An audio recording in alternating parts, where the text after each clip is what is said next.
Hmm. Hey, welcome. Haha. I know what's going on. I know what's happening. No one else does, but I do. We're getting ready to watch the Shanda Vanderark trial, and it's going to be wonderful. So we're just waiting for some people to come in and take their shoes off and get their no, leave your shoes on and get your pajamas and your blanket, get all comfy and shit. Cross your legs. Let's pass this bowl around. Is my phone ringing? No, it's not. Uh, okay, so we're getting ready to stream this Shanda Vanderark trial. It's going to be a good time. Am I sharing my screen? I am. I am sharing my screen.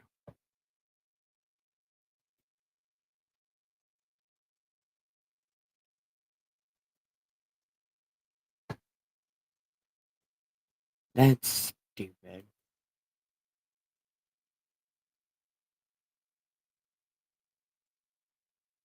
See, now it's not looking right. No. Hmm. I don't know if I'm. Hmm.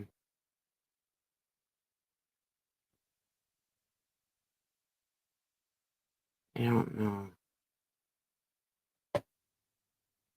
I don't like the way that looks. I mean, not that I don't like the way I look. I just, I kind of think this is kind of stupid.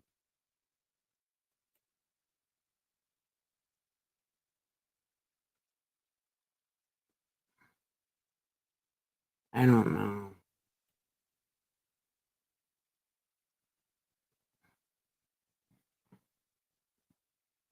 Well, I guess we can do it like this.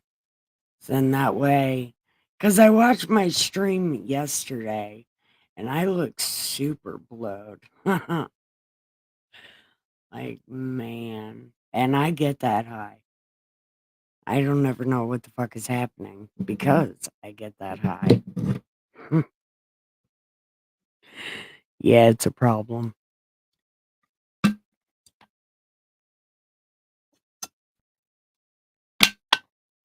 Okay. So I've been going for 4 minutes now and nobody is here.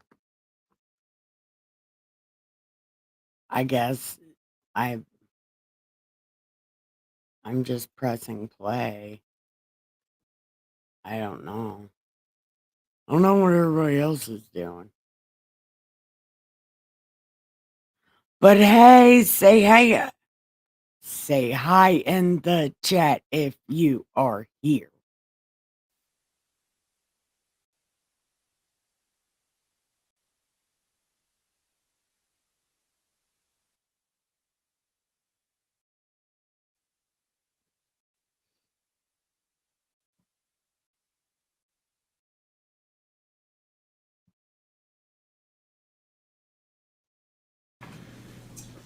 I don't believe so. Just hear me.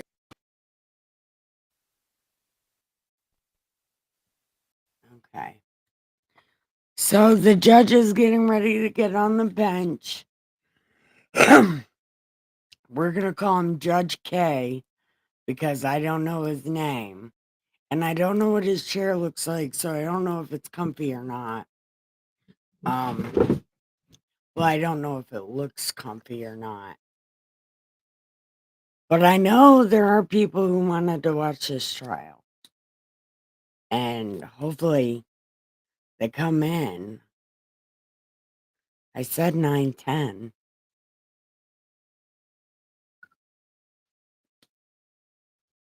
I hope people know it was a 9:10 Eastern. Well, I'm gonna have to start saying that because apparently there's a couple people that are Central Time. I'm so bad at time though. I figure everybody's on Eastern.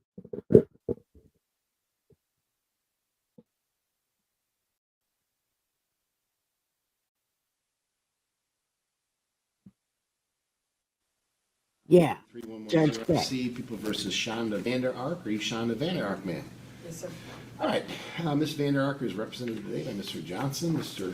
Roberts is here on behalf of the people of the state of Michigan. This is day 2 of a jury trial. Records should reflect that the jury is Day 2. assembled in the jury room. Secure. Anything before we bring out the jury, Mr. Roberts? I don't believe so. All right. And Mr. Johnson? No, sir. All right, and just to verify for the record, we had discussed the proposed preliminary jury instructions.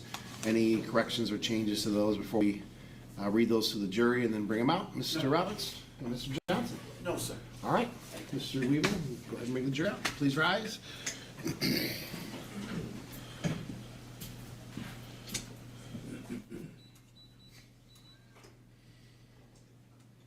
I can't believe it started on day 2. Where's the day 1?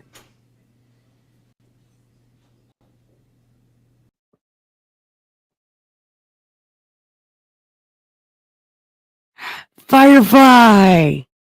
What do you want to join in my stream? Fuck yeah, you can.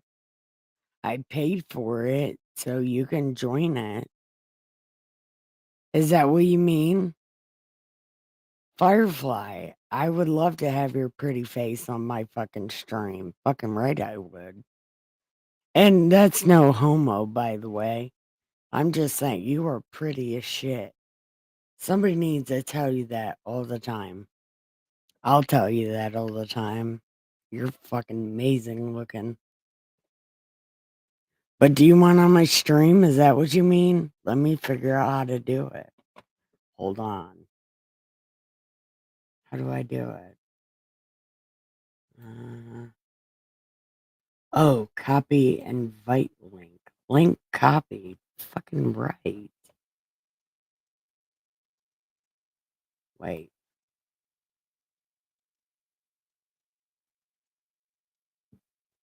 Oh no. Oh, yeah, no, you can definitely join me in getting high. But you can also join my stream.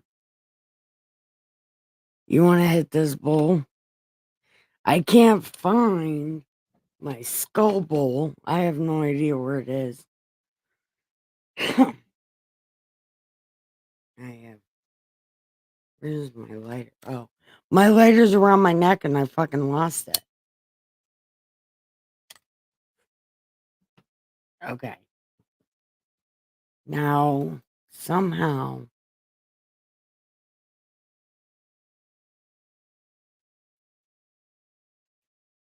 Shanda Vanderark's trial day 1.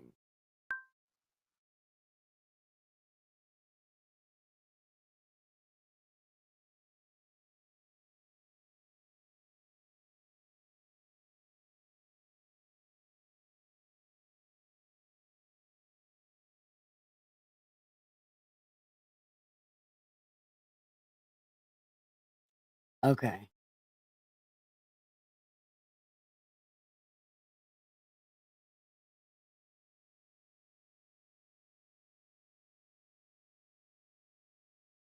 Okay.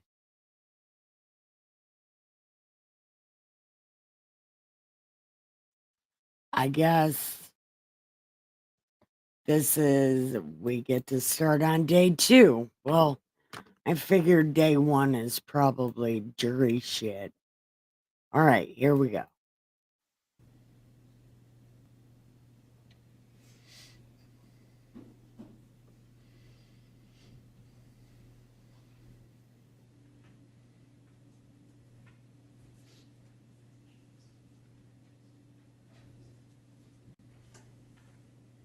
Well,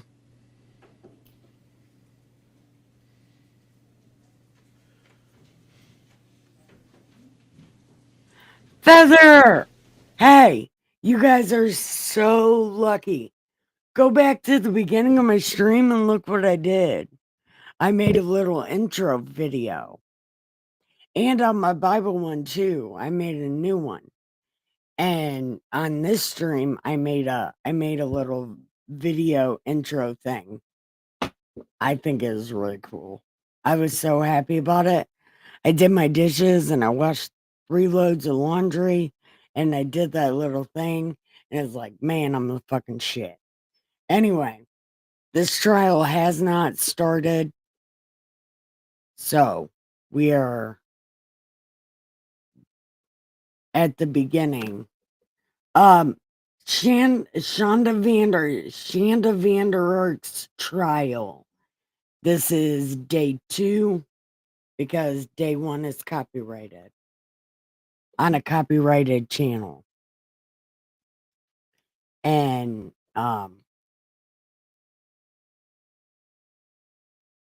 this is the best we could get. And I got it on a playlist.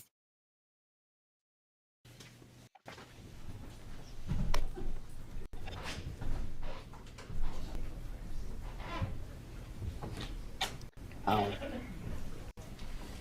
Well, subscribe because I'm watching that. Oh, make sure you guys go over here to what's it called?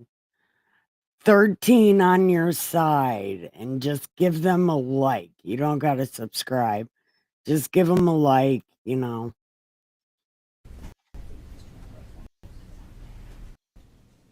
Yeah, this happened in my home state. The same place I was in the Children Village group home. I was in a group home in this town.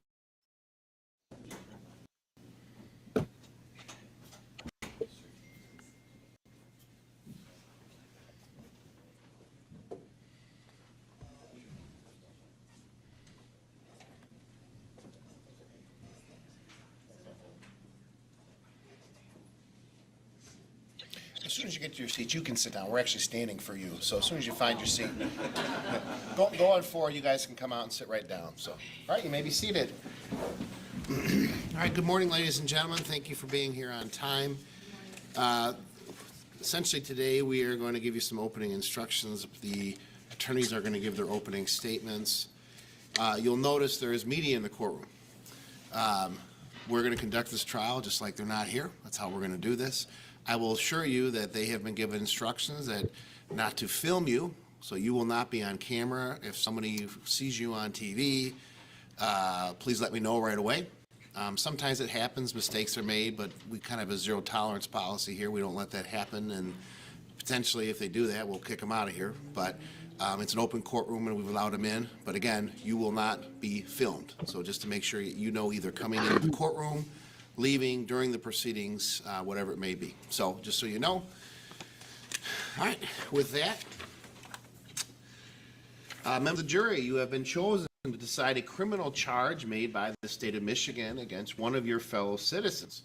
I will now ask that you stand and swear to perform your duty to try the case justly and to reach a true verdict. If your religious beliefs do not permit you to take an oath, you may instead affirm to try the case justly and reach a true verdict. Here is Okay, so this is the beginning of the trial. Day 1, I guess, was just jury shit. your oath. Do each of you solemnly swear or affirm that in this action now before the court you will justly decide the questions submitted to you, that unless you are discharged by the court from further deliberation you will render a true verdict, and that you will render your verdict only on the evidence introduced in accordance with the instructions of the court, so help you God? Yes. All right, records reflect all the jurors have said yes. You may be seated. You will have a written copy of the instructions I'm going to read to you. You may refer to them during the trial. Since no one can predict the course of a trial, these instructions may change at the end of the trial. At the close of the trial, I will provide you with a copy of my final instructions for your use during deliberations. Now I will explain some of the legal principles you will need to know and the procedure we will follow during this trial. A person accused of a crime is presumed to be innocent. This means that you must start with the presumption that the defendant is innocent. The presumption continues throughout the trial and entitles the defendant to a verdict of not guilty unless you are satisfied beyond a reasonable doubt that he is guilty, or she is guilty, excuse me.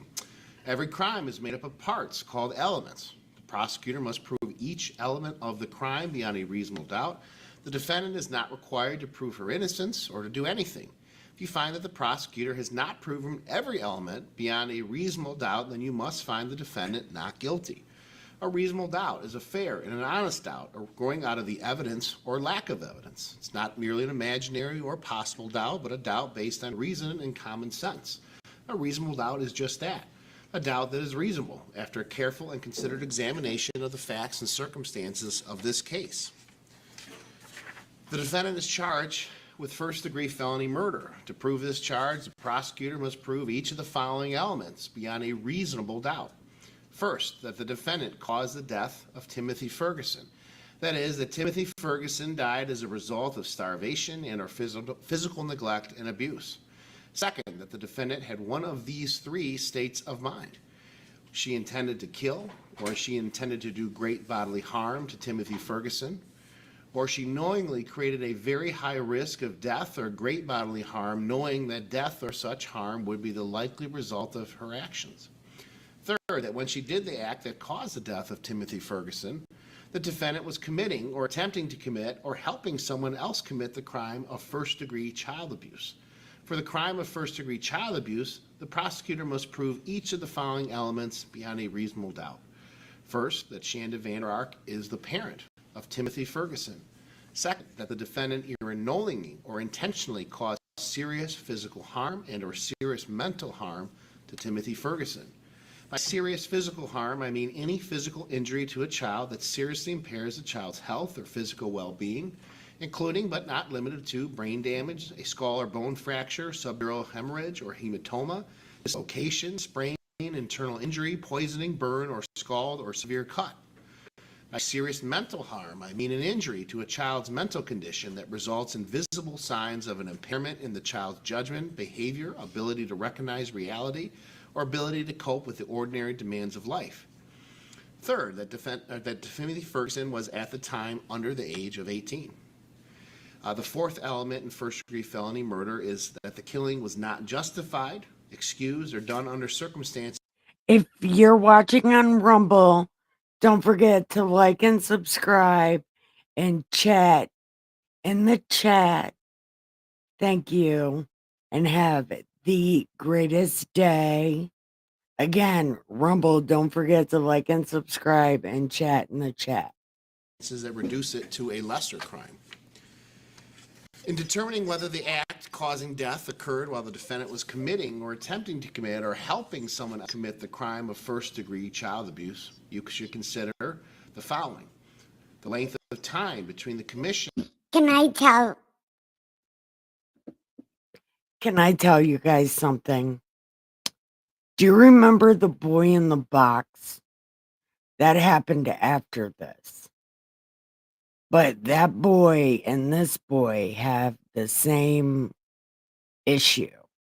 And my son also has the same issue. But he was raised by his grandmother. They get this issue from being separated from their mother, and then their mother coming back into their life and then leaving again. I am completely guilty of that, and my son has this disorder. And after this trial, I went to Dustin's mom, who raised my kids, and I told her, thank you so much for not doing these things to my son, because he suffers from the same thing, and he's got oppositional defiance disorder. So I told her, thank you. Sorry, I won't interrupt. No, he was found trapped. He had his own room, but his father and his mother locked him in this room. In a box. They made him a box and kept him in it. First-degree child abuse and the murder. Second, the distance between the scene of first-degree child abuse and the scene of the murder. Third, whether there is a causal connection between the murder and first-degree child abuse. Fourth, whether there is a continuity of action between first-degree child abuse and the murder. And fifth, whether the murder was committed during an attempt to escape. You may also consider the lesser charge of second-degree murder. Yeah. To prove this charge, the prosecutor must prove each of the following elements beyond a reasonable doubt. First, that the defendant caused the death of Timothy Ferguson. That is, that Timothy Ferguson died as a result of starvation and or physical neglect and abuse. Second, that the defendant had one of these Something's happening. She intended to kill, or she intended to do great bodily harm to Timothy Ferguson, or she knowingly created a very high risk of death or great bodily harm, knowing that death or such harm would be the likely result of her actions. Third, that the killing was not justified, excused, or done under circumstances that reduce it to a lesser crime. The defendant is charged with the crime of first-degree child abuse. To prove this charge, the prosecutor must prove each of the following elements beyond a reasonable doubt. First, that Shanda Vanderark is the parent of Timothy Ferguson. Second, that the defendant either knowingly or intentionally caused serious physical harm and or serious mental harm to Timothy Ferguson. By serious physical harm, I mean any physical injury to a child that seriously impairs the child's health. Sorry about physical that. I thought well-being, it was me. including but not limited to My brain bathroom damage, light a was skull or bone flickering on, I fracture, know. subdural hemorrhage, John or Smith hematoma. Ghost. My bathroom light. Sorry about that. John Smith Ghost is fucking around. And I told him, don't do that. Jesus is my friend. Dislocation, sprain, internal injury, poisoning, burn, or scald or severe cut. By serious mental harm, I mean an injury to a child's mental condition that results in visible signs of an impairment in the child's judgment, behavior, ability to recognize reality, or ability to cope with the ordinary demands of life. Third, that Timothy Ferguson was at the time under the age of 18. It is not a crime to discipline a child. A parent, guardian, or any person otherwise allowed by law or authorized by the parent or guardian may use force to discipline a child. But this does not mean that any amount of force may be used. The law permits only such force as is reasonable. The defendant is not required to prove that the acts alleged here were reasonable. The prosecutor must prove beyond a reasonable doubt that the force used was not reasonable as discipline. A trial follows this procedure. First, the prosecutor makes an opening statement where he gives his theories about the case. The defendant's lawyer does not have to make an opening statement, but he may make an opening statement after the prosecutor. I don't know who Summer Wells it is. His, or he may wait until later. These statements are not evidence. They are only meant to help you understand how each side views the case. Next, the prosecutor will present his evidence. The prosecutor may call witnesses to testify and may show you exhibits like documents or objects. The defendant's lawyer has the right to cross-examine the prosecutor's witnesses. After the prosecutor has presented all of his evidence, the defendant's attorney may also offer evidence. But again, he does not have to. By law, the defendant does not have to prove her innocence or produce any evidence. If the defense does call witnesses, the prosecutor has the right to cross-examine those witnesses.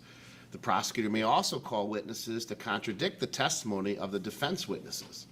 After all the evidence has been presented, the prosecutor and the defendant's lawyer will make their closing arguments. Like the opening statements, these are not evidence. They are only meant to help you understand the evidence and the way each side sees the case. You must base your verdict only on the evidence. What you decide about any fact in this trial is final. My responsibilities as a judge in this trial are to make sure that the trial is run fairly and efficiently, to make decisions about evidence, and to instruct you about the law that applies to this case. You must take the law as I give it to you.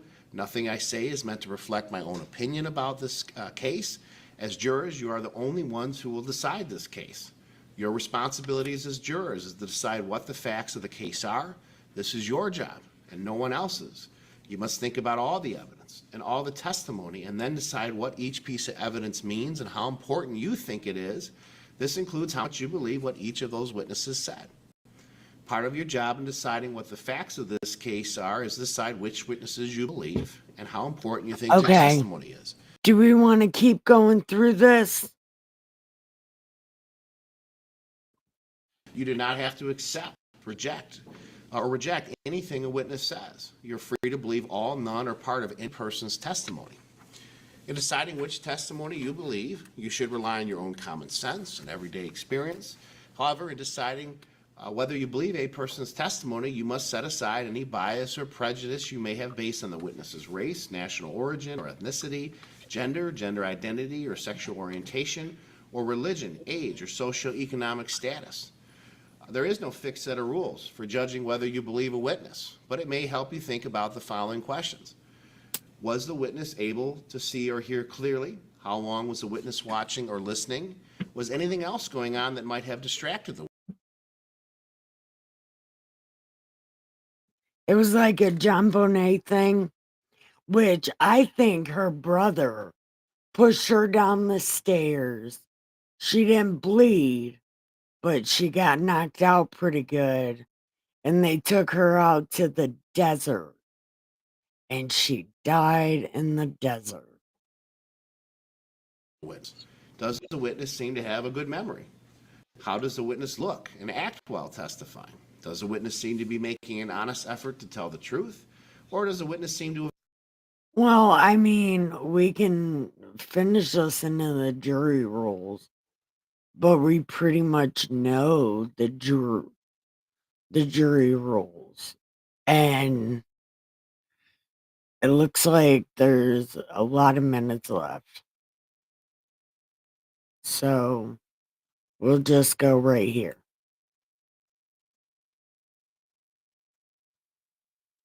Oh, let's keep watching. Duh, I know that. Okay. We're going right here. in evidence. If the defense does call witnesses, the prosecutor has the right to cross-examine those witnesses. The prosecutor may also call witnesses to contradict the testimony of the defense witnesses. After all the evidence has been presented, the prosecutor and the defendant's lawyer will make their closing arguments. Hey! Like the opening statements, these are not evidence. They are only meant to help you understand the evidence and the way each side sees the case. You must base your verdict only on the evidence. What you decide about any fact in this trial is final.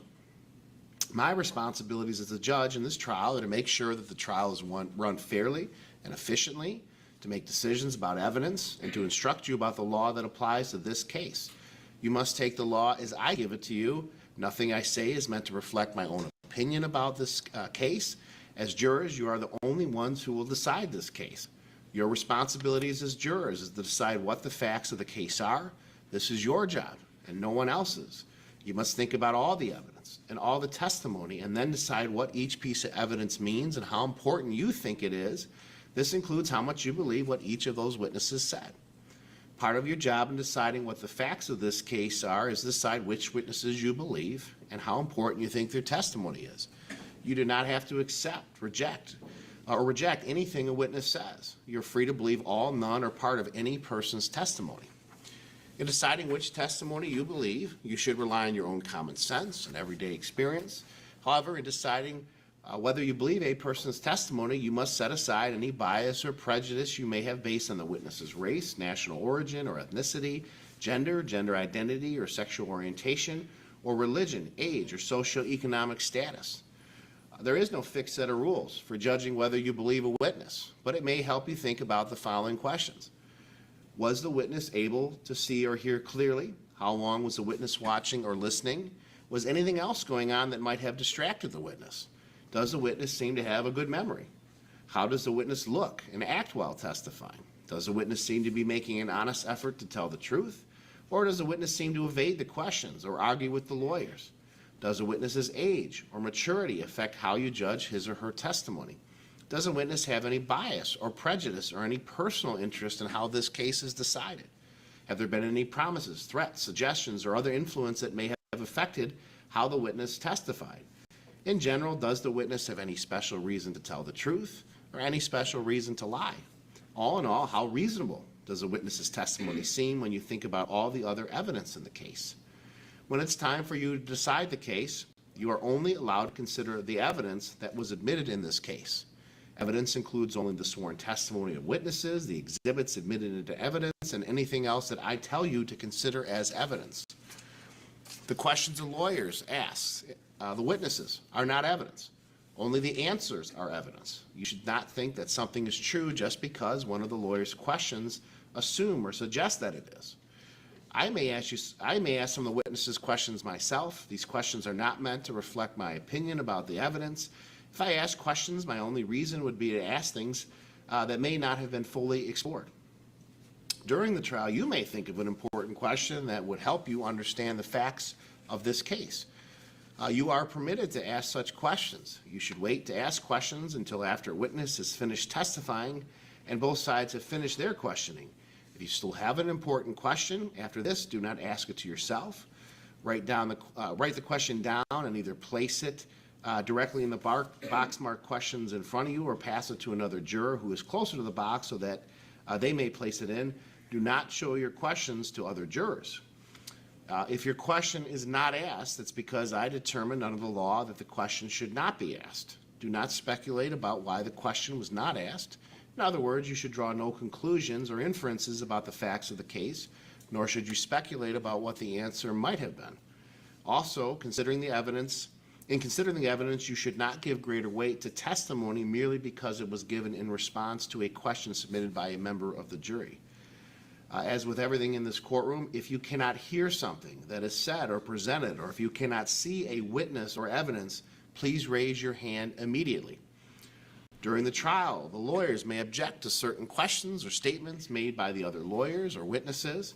I will rule on these objections according to the law. My rulings for or against one side or the other are not meant to reflect my opinions about the facts of the case. Sometimes the lawyers and I will have discussions out of your hearing. Also, while you're in the jury room, I may have to take care of other matters that have nothing to do with this case. Please pay no attention to these interruptions. You must not discuss this case with anyone, including your family or friends. You must not even discuss it with the other jurors until the time comes for you to decide the case. When it's time for you to decide the case, I will send you to the jury room for that specific purpose. At that time, you should discuss the case among yourselves, but only in the jury room and only when all of the jurors are present. You must not talk to the defendant, the lawyers or witnesses, or anyone who may be connected to this case. This means that you may not speak to these individuals even if it has absolutely nothing to do with this case. You should be very cautious about speaking to people because you may inadvertently speak to someone connected to this case. This restriction is necessary to avoid even the appearance of any improper conduct on any person's part. If any person tries to discuss this case with you or in your presence, please tell them to stop. Explain that you're a juror and you are not allowed to discuss the case. If they continue, please leave. Report the incident to the court staff as soon as you return to court. When the trial is over, this restriction will no longer apply, and you may discuss the case with anyone you wish. During the trial, do not read, listen to, or watch any news reports about the case. Do not read, listen to, watch, or participate in any social media in regards to this case. You should consider this a complete ban covering all internet or other broadcast methods. Under the law, the evidence you consider to decide the case must meet certain standards. For example, witnesses must swear to tell the truth, and the lawyers must be able to cross-examine them. Because news reports and social media sources do not have to meet these standards, they could give you incorrect or misleading information that might unfairly favor one side. So, in order to be fair to both sides, please follow this instruction. As you have seen in the back, there are notepads. You may take notes during the trial if you wish. You don't have to. If you do take notes, please be careful that the note-taking does not distract you from paying attention to all the evidence. When you go to the jury room to decide your verdict, you may use your notes to help you remember what happened in the courtroom. If you take notes, do not let anyone except the other jurors see them during deliberations. During our morning, afternoon, and lunch breaks, you will leave your notepads in the jury room. The room will be secured by the bailiff with the notepads inside.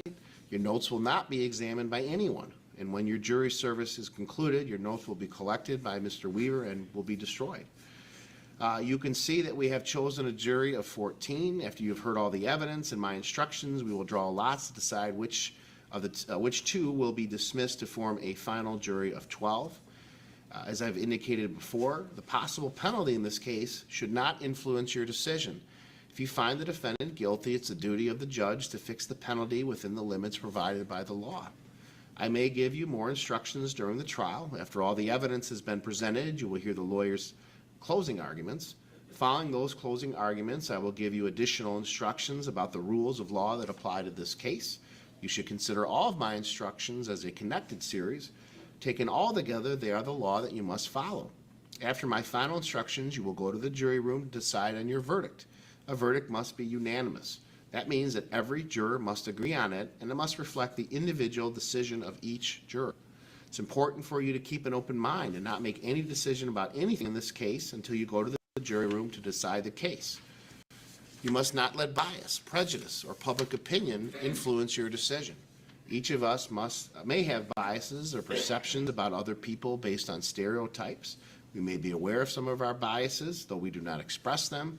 We may not be fully aware of some of other biases. Take the time you need to test what might be automatic or instinctive judgments and to reflect carefully about the evidence. I caution you again to avoid reaching conclusions that may have been unintentionally influenced by stereotypes. You must reach your own conclusions about this case individually, but you should do so only after listening to and considering the opinions of the other jurors who may have different backgrounds and perspectives from yours. I had hamburgers and Arby fries that were waffled. That concludes my opening statements. Mr. Weaver, do we have copies of the... Yeah, can you hand those out, please? You certainly may reference in the instructions I've read throughout the trial, but please, if you do so, make sure it doesn't distract you from the evidence that comes in. It's always a key. As I indicated before, if you can't see something or the light's too light, you can't see the TV, it's not rude to raise your hand and say, I can't see that. We want you to do that. Mr. Roberts, Mr. Johnson, if you can't see something or you can't hear something, please raise your hand immediately, okay? Okay, with that, Mr. Roberts, you may make your opening statement. All right, here we go. State's opening statements. Don't forget to like and subscribe. I'm going to turn this all the way up. So turn your computer down. So let's discuss this opening statement, unlike we did yesterday. Let's listen to this. You want the TV angled? No, not for Not yet. No, thank you. Good enough. Good morning, ladies and gentlemen. Once again, on behalf of the people of the state of Michigan, I want to thank you for your time and attention to these matters. We certainly had some lighthearted moments yesterday during the jury selection process, and there's nothing wrong with that. But as Mr. Johnson and I repeatedly told you yesterday, and this is not in any way an overstatement of this, the facts and circumstances here are just simply horrific. I wish that I could spare you from some of the details in this case, but I cannot. Quite simply, it is the position of the people of the state of Michigan that Shanda Vanderark committed the crime of first-degree felony murder. Yep. When during the course of physical and mental abuse, the first degree of her child, Timothy Ferguson died.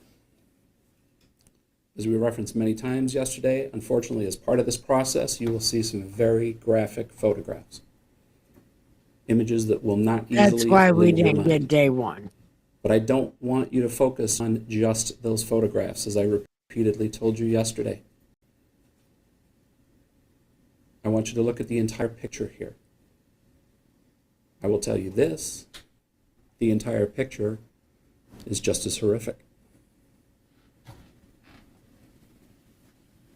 The average 15-year-old male weighs 132 pounds and is 68 inches tall. At the time of his death, Timothy Ferguson was right on that average height, 68 inches tall. At the time of his death, Timothy Ferguson weighed 69 pounds. How does this happen? How does a 15-year-old child die as a result? All right, we got 266 subs. Let's see if we can get to 272. Of malnutrition.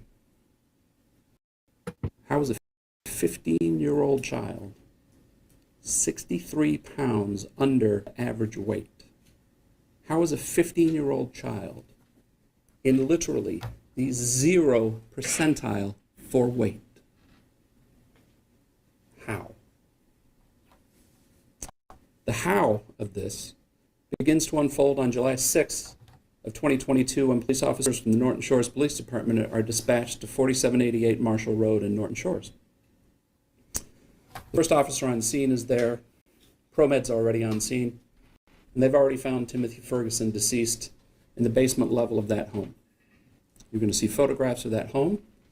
It's a bi-level home, and Timothy Ferguson is in the basement of that home. By the time the officer arrives, Timothy Ferguson is deceased and has been deceased for some time. It's immediately obvious to ProMed, just as it is to Officer Stefanich, who you will hear from this morning, that Timothy Ferguson is severely malnourished. Now, there's another layer of mystery that is discovered the next day as it relates to the cause of death of Timothy Ferguson. And you will hear from the medical examiner that in addition to the severe malnourishment that caused his death, Timothy Ferguson also showed signs of hypothermia. How does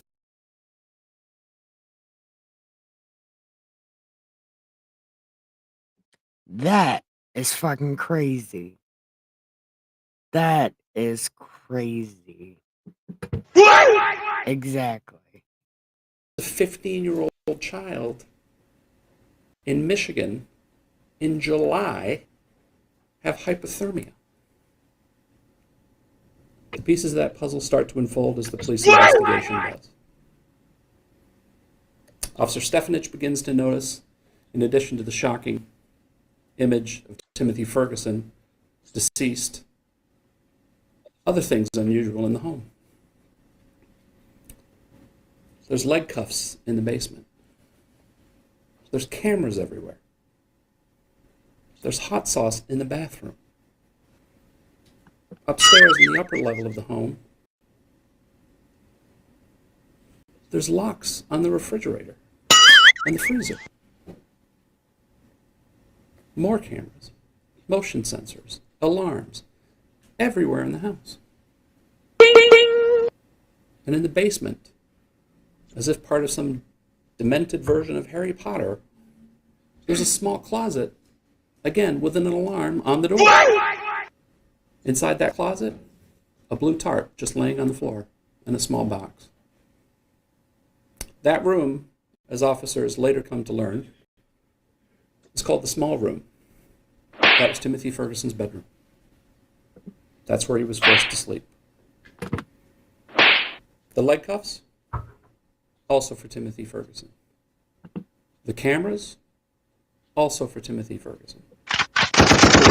Every movement. His every movement monitored by his mother on those cameras. The bathroom camera. Who puts a camera in a bathroom? The bathroom camera is literally a motion tracking camera, and the officer notices as soon as he walks into the bathroom that the camera starts to follow his motion. Again, hot sauce in the bathroom. Oh my God. Oh my God. Man, I've only seen this one time, but this lady, man. Why is there hot sauce in the bathroom? These are all questions at the time the police officers have, but they have no explanation for most of it.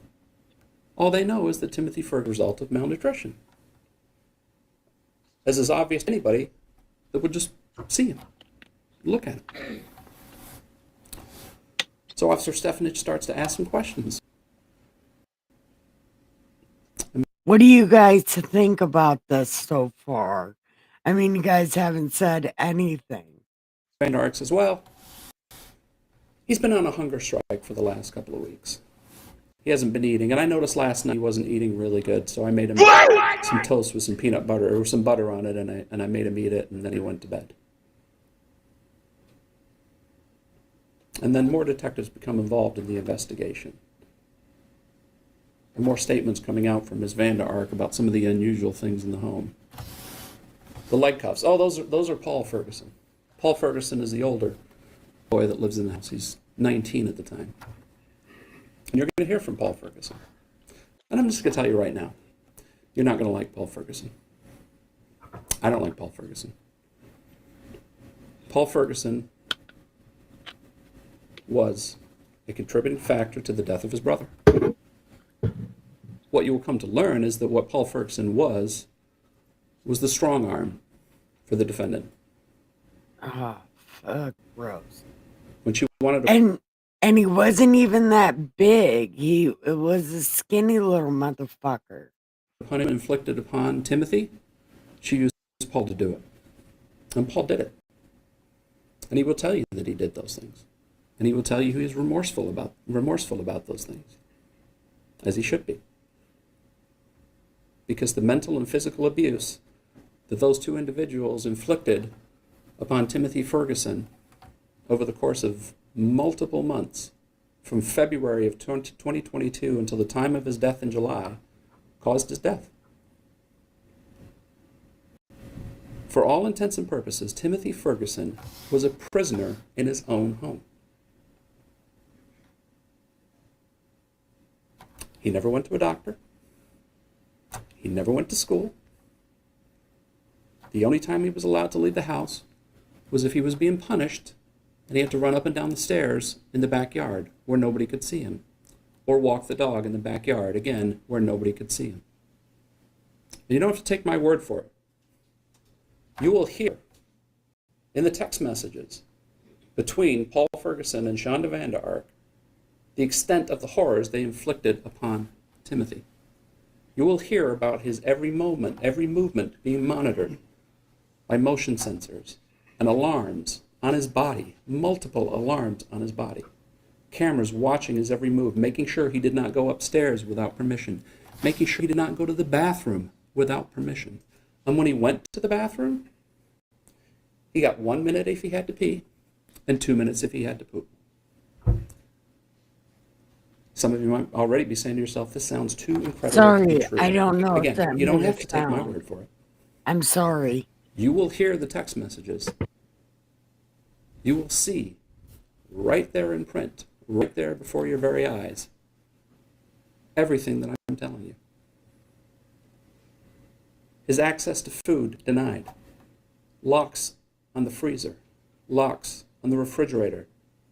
Alarm on the pantry door. Alarms on the door to the small room where he was forced to sleep. Now, interestingly, when we talk about that alarm on the small room, you're going to see the photographs of that alarm. When the police are there the first day, they photographs at the scene. And as the investigation progresses, they go back the next day. Strangely, that alarm has been removed.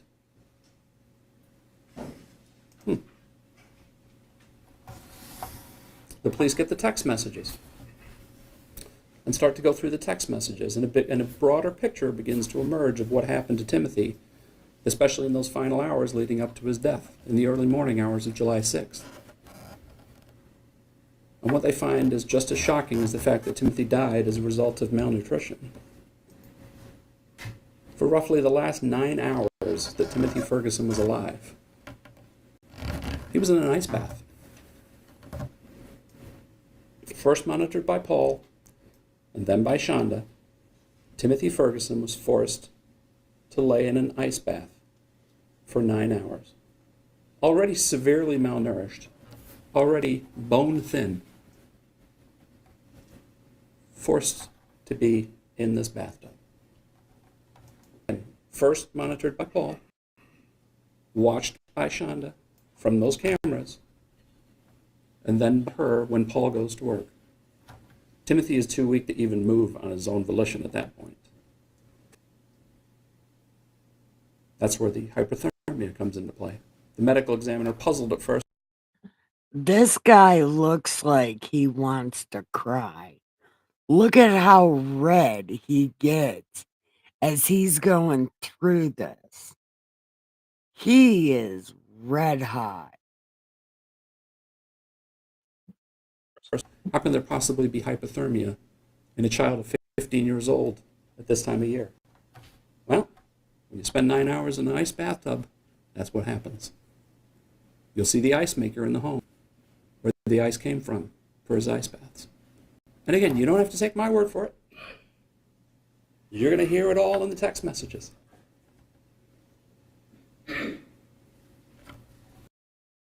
Oh my God, just look at his face.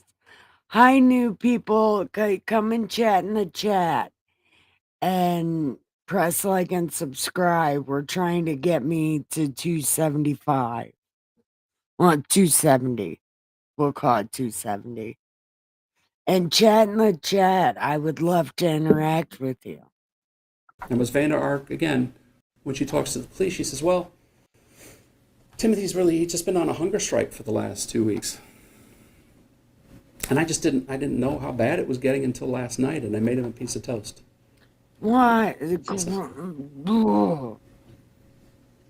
again, you don't have to take my word for it. On July 13th, almost 3 weeks before Timothy Ferguson passes away, Paul, in a moment of clarity, in a moment of sympathy for his brother, sees his brother without a shirt on and sends his mother a picture.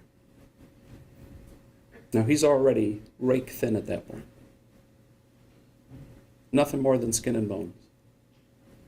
And I submit to you, ladies and gentlemen, that any rational human being looking at that photograph would say, oh my God, we have got to do something to help this child. What's Miss Vanderark's response? Okay, give him some bread. A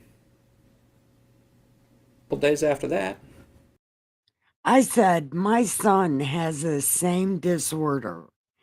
And I literally, to his grandmother's face, thanked her for not doing this to my son. As soon as I seen this trial, I said, oh my God, thank you, is what I said. we learn what the hot sauce is for. Make sure you give him the bread with the hot sauce on it. Make sure he eats 4 slices of bread with hot sauce on it. And if he does that and waits 30 minutes, he can have some more slices without hot sauce. This is a child who is already essentially on death's door with his malnutrition. And his mother, the person responsible for his care and custody and well-being. If she would have fed him at that point, he would have got that shock. Like, remember the kid with the burning house? They couldn't feed him because it would kill him if they fed him. That might have been what happened to that little boy. They fed him the pieces of bread and he died. What do you think about that theory? Just a theory. What do you think about it? Is telling her other son to feed him hot sauce. This isn't the only reference to hot sauce. You're going to hear multiple references to it throughout those text messages. At one point, Timothy commits the horrendous crime of eating the crust of a burger. Leftover pieces of a burger. And when she finds out, what does she tell Paul Ferguson to do? Go make him throw up. Sadly, Paul does that. Go make him throw up because he ate the crust of a burger. It's difficult to wrap your mind around the level of depraved indifference shown to Timothy Ferguson. And ladies and gentlemen, that is why I will be asking you to return a verdict of guilty of a count of felony murder in the first degree and first-degree child abuse. The judge has gone over the elements of that crime, and you have them in your jury instructions, and I won't belabor the point here. But the people's position is that Shanda Vanderark caused the death of Timothy Ferguson as a result of that malnutrition, a result of her repeated denial of his access to food during the last months of his life.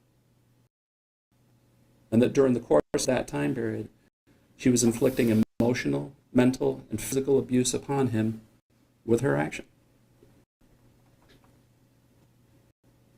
And again, you're not going to have to take my word for it. You're going to see the text messages. You're going to hear those text messages. This afternoon, I anticipate that Lieutenant Hooksma and Detective Vaughn will be reading those text messages to you, one playing the part of Paul Ferguson, the other reading Ms. Vanderark's texts. And like I said, they are shocking. They are truly shocking. Paul's testimony will be as equally shocking. And again, you don't have to like Paul Ferguson. I don't like Paul Ferguson. I hold Paul Ferguson responsible for the death of Timothy Ferguson just as I do the defendant in this case.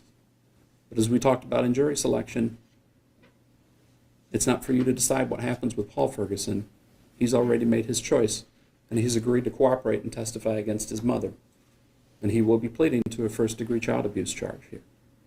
His sentence to be determined by Judge Case at a little later date. You don't have to like him, but I want you to listen to what he says, because everything that he says is going to be corroborated by the physical evidence in this case, especially those text messages. He's going to tell you how Timothy Ferguson was a prisoner in that home. When the officers arrived that day, they didn't realize they were walking into a prison cell, but they were. And the horrors they uncovered are horrors not even inflicted upon prisoners of war who get the protection of the Geneva Convention.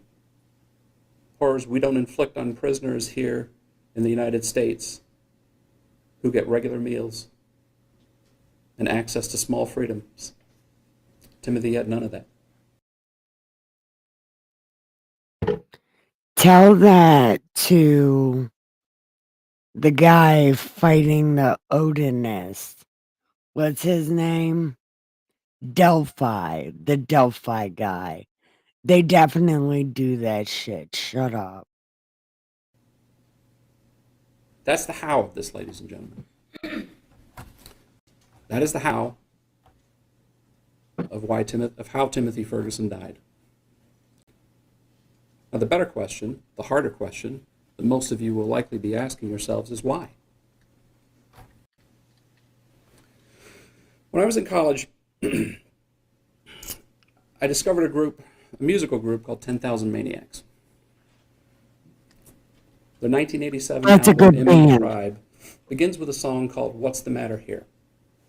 And it was the first time I remember being aware of socially conscious lyrics for a song. It's a very powerful, very moving song. Natalie Merchant is the singer for the group and wrote the song. And the song is She's about great. her being a person who's witnessing what she believes to be child abuse, the physical abuse of a child in the building she lives in, and the mental abuse inflicted upon that child by the child's parents. The bridge of the song, after she hears threats made to the child by the father, has these lyrics. Answer me and take your time. What could be the awful crime? He could do at so young an age. If I'm the only witness to your madness, offer me some words to balance out what I see and what I hear. These cold and lowly things that you do, I suppose you do because he belongs to you. And instead of love, you've given him these cuts and sores that don't heal with time or with age. Now, in the song, it's implied that she becomes the person who has the courage to speak up and say what's happening to this child and say, what's the matter here? She can stand up and protect the child. There was nobody that could stand up for Timothy Ferguson. There was nobody that could answer the question, what's the matter here? The defendant made sure that nobody could see Timothy Ferguson. Look at how fucking emotional he is. Man, this case hit him. He's gonna remember this shit forever. No one could see what was being done to him. Can't even produce a picture on her cell phone of him in the last 6 months of his life. I don't know about the rest of you as parents, but you can go 10 photos in my photo stream on my phone without finding a picture of my kids. But nothing in the 6 months You'll find my cats. leading up to his death. What could be the awful crime he had done at so young an age? I can't answer the why for you. I don't have to answer the why for you. You will hear instructions from the judge that I don't have to prove the motive in this case. And I submit to you, ladies and gentlemen, that no why could possibly, as Natalie Merchant says in the song, no why could possibly justify the cold and lowly things done to Timothy Ferguson. All we know is that they were done. And as a result, Timothy Ferguson died. Man, he is... Without anyone there to speak up for him. Without anyone to say, what's the matter here? So, ladies and gentlemen, at the conclusion of these very difficult proofs, I will be asking you to return a verdict of guilty, the charge of first-degree felony murder and first-degree child abuse. Thank you. Mic drop. So, what did you guys think about that? This guy, this is the guy. Man, I would hate to be charged in this town with this guy. Forget about it. It's fugazi. Forget about it. It's not a good time. You will have a bad time. Yeah, this guy. This guy. This guy is no good. This guy. Actually, he's too good. He has good time. But he is fucking mad as hell, man. He is mad. Look at him. He is a pit bull. What do you guys think? Chat in the chat. Tell me. Where'd everybody fucking go? This is not cool. I got this whole bowl of weed here. Nobody's even smoking it with me. It's like you guys are fucking assholes. It's not cool. It's not cool, and I'm not having good time. Which means you're not having good time. And this mofo just did a mic drop in 47 fucking seconds. Or minutes. I'm sorry, 47 minutes. No.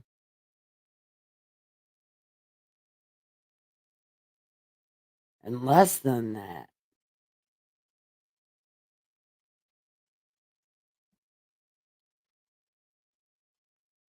20 minutes. He did that shit in 20 minutes. Mic drop. In 20 fucking minutes. Damn. He's good. He's good. He's real good. I wouldn't want to be on the other side of this guy. Thank you, Mr. Roberts. Mr. Johnson, do you wish to make an opening statement at this time? I do. All right, you may proceed. Here we go. Let's see. She got her hair braided in jail.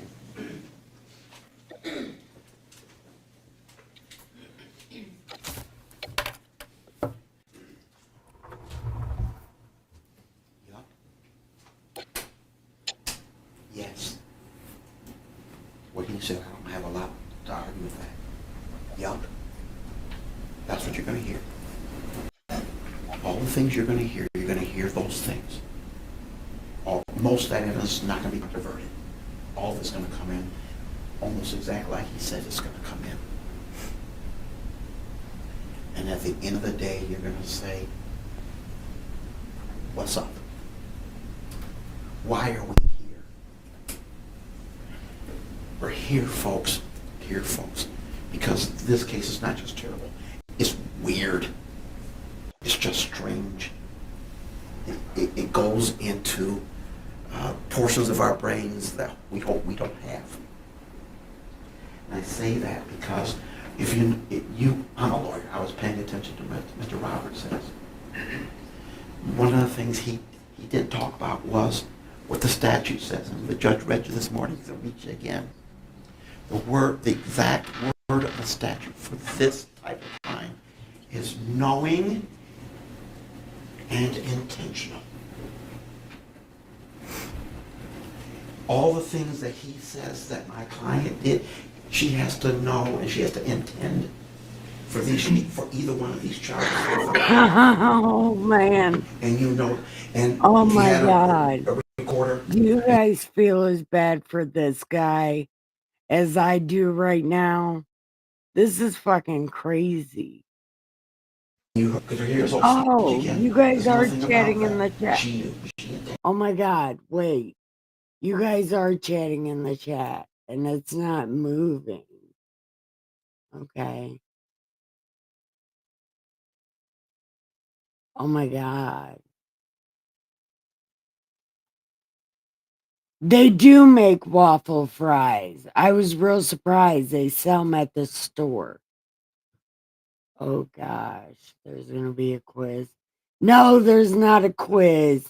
Yes, they made him sit in ice water.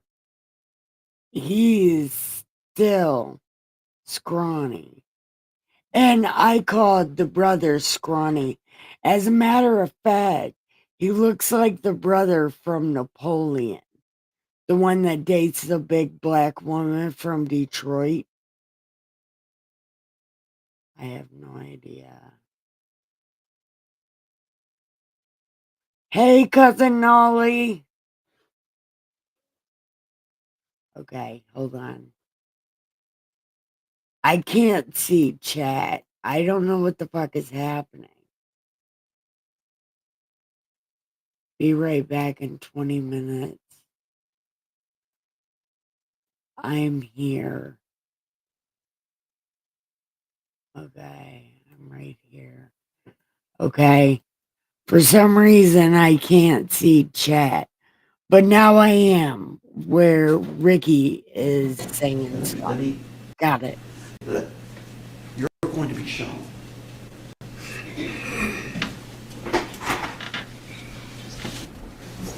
Hi, Nolly. Telephone book of text. Hi, Nolly. I miss you. I love And they're going to you. be read to you, some of the juicier parts. And eventually, I'm going to talk Dustin down to come and see you. We should be coming that way shortly. We did just get a new truck. I ask you to pay close attention to those text messages. Because when you listen to those text messages, you're paying attention. And understand, these text messages were made and created at a time nobody knew there'd be anybody who'd ever read them. In other words, nobody's trying to fake what they're saying in here because they don't know anybody else is ever going to read them.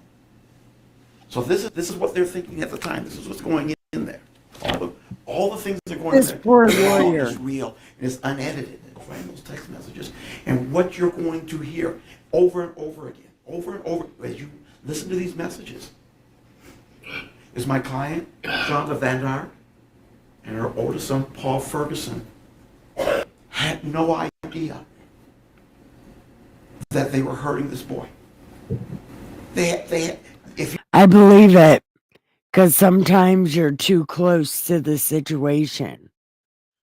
Like, when you're in danger, you don't know you're in danger until it's too late because you're comfortable in your situation and you're way too close to it.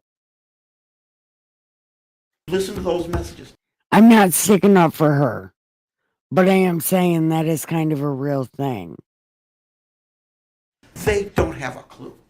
And it's two of them. It's not just the one, not her and just him. At one point, he sends her the picture. At another point, she asks him, is he okay? Did you see me? And each time, the other person deflects and they continue to go on. They don't figure out that they're hurting Tim until he's dead. That's the first time it occurs to them, hey, we got a problem here. And they get mad, and they panic, and they try to get a story. She's going to tell you. She's going to testify. She's going to tell you what's going on. However, later in the story, you will see that they kind of know what's happening. They kind of figure it out.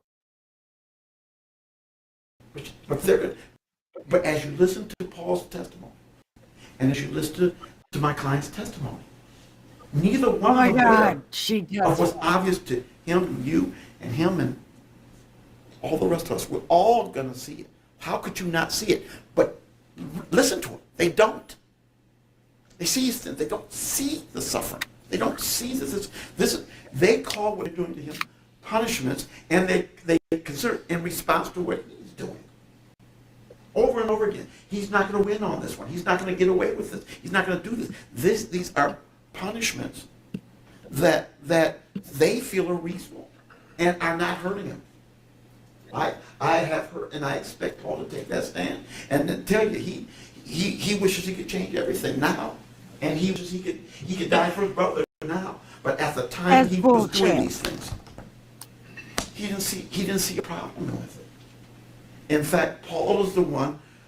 My client's the one. Paul wants to take it a step further. He wants to start getting physical with this boy. And it's my client who tells him you're not allowed to do that. These are appropriate punishments. There's no intention. There's no intention to hurt or kill or to abuse this young man. My client will take the stand. You'll find out she's a highly intelligent person. She went to law school. She passed the bar examination. She was in the process of trying to become licensed as this matter began. She graduated cum laude in her high school, college, second. I think law school, the second person on the list. She was clerking for judges. She was working and studying, and she was this close to achieving lifelong goals. Then she gets a call from her ex-husband. I'm putting Timothy out, the victim. You want him, or he's going to protective services. She takes him in. She takes him in. She takes him in. Send him to me. I don't want my son in the system.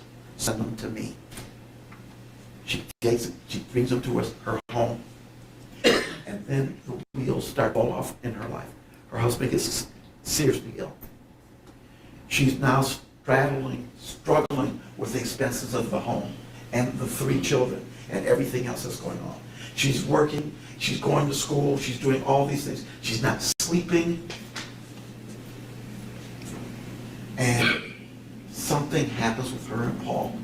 They tend to see things that I can't, and I'm not a doctor. I don't have a doctor coming in here to tell you about this stuff. All I have is Exhibit 1 or whatever it's going to be. That's going to tell you these people don't know they're hurting this kid. They love this child. They don't know. They don't see it. Whatever's going on between them, they don't see it until it's too late. And that's what happens. There is a terrible situation. Everything he said, you're going to hear that's he didn't lie to you. But there's no intention to hurt this child. They love this child. There's no intention to abuse this child. They love this child. But they just don't see what's before their eyes and what you and I can see. They don't see it. And so they continue on a course which was not only destructive to him, but led to this hearing. They have no interest in doing this personally or in terms of their love for their child. This is something they don't know they're doing. They don't get it. And poor Tim ends up paying the ultimate price. But this is murder. This is not murder. This is something's wrong, but it's not murder. And we're going to find not guilty. Thank you. Thank you, Mr. Johnson. Thank you.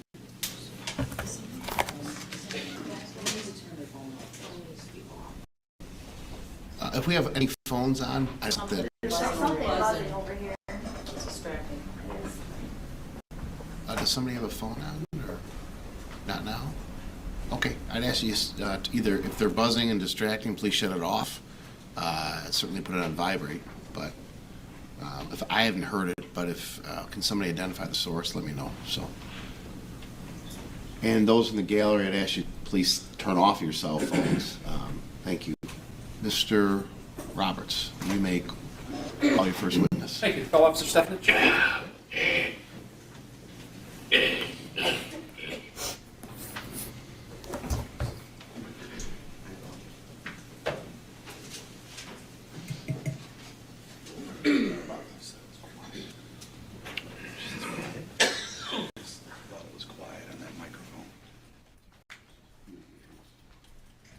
Officer, please raise your right hand. This matter now pending. Do you swear or affirm the testimony you're about to give will be the truth, the whole truth, and nothing but the truth, so help you God? Yes. All right, put your hand down and grab a seat. Please your name for the record, spelling your first name and last name.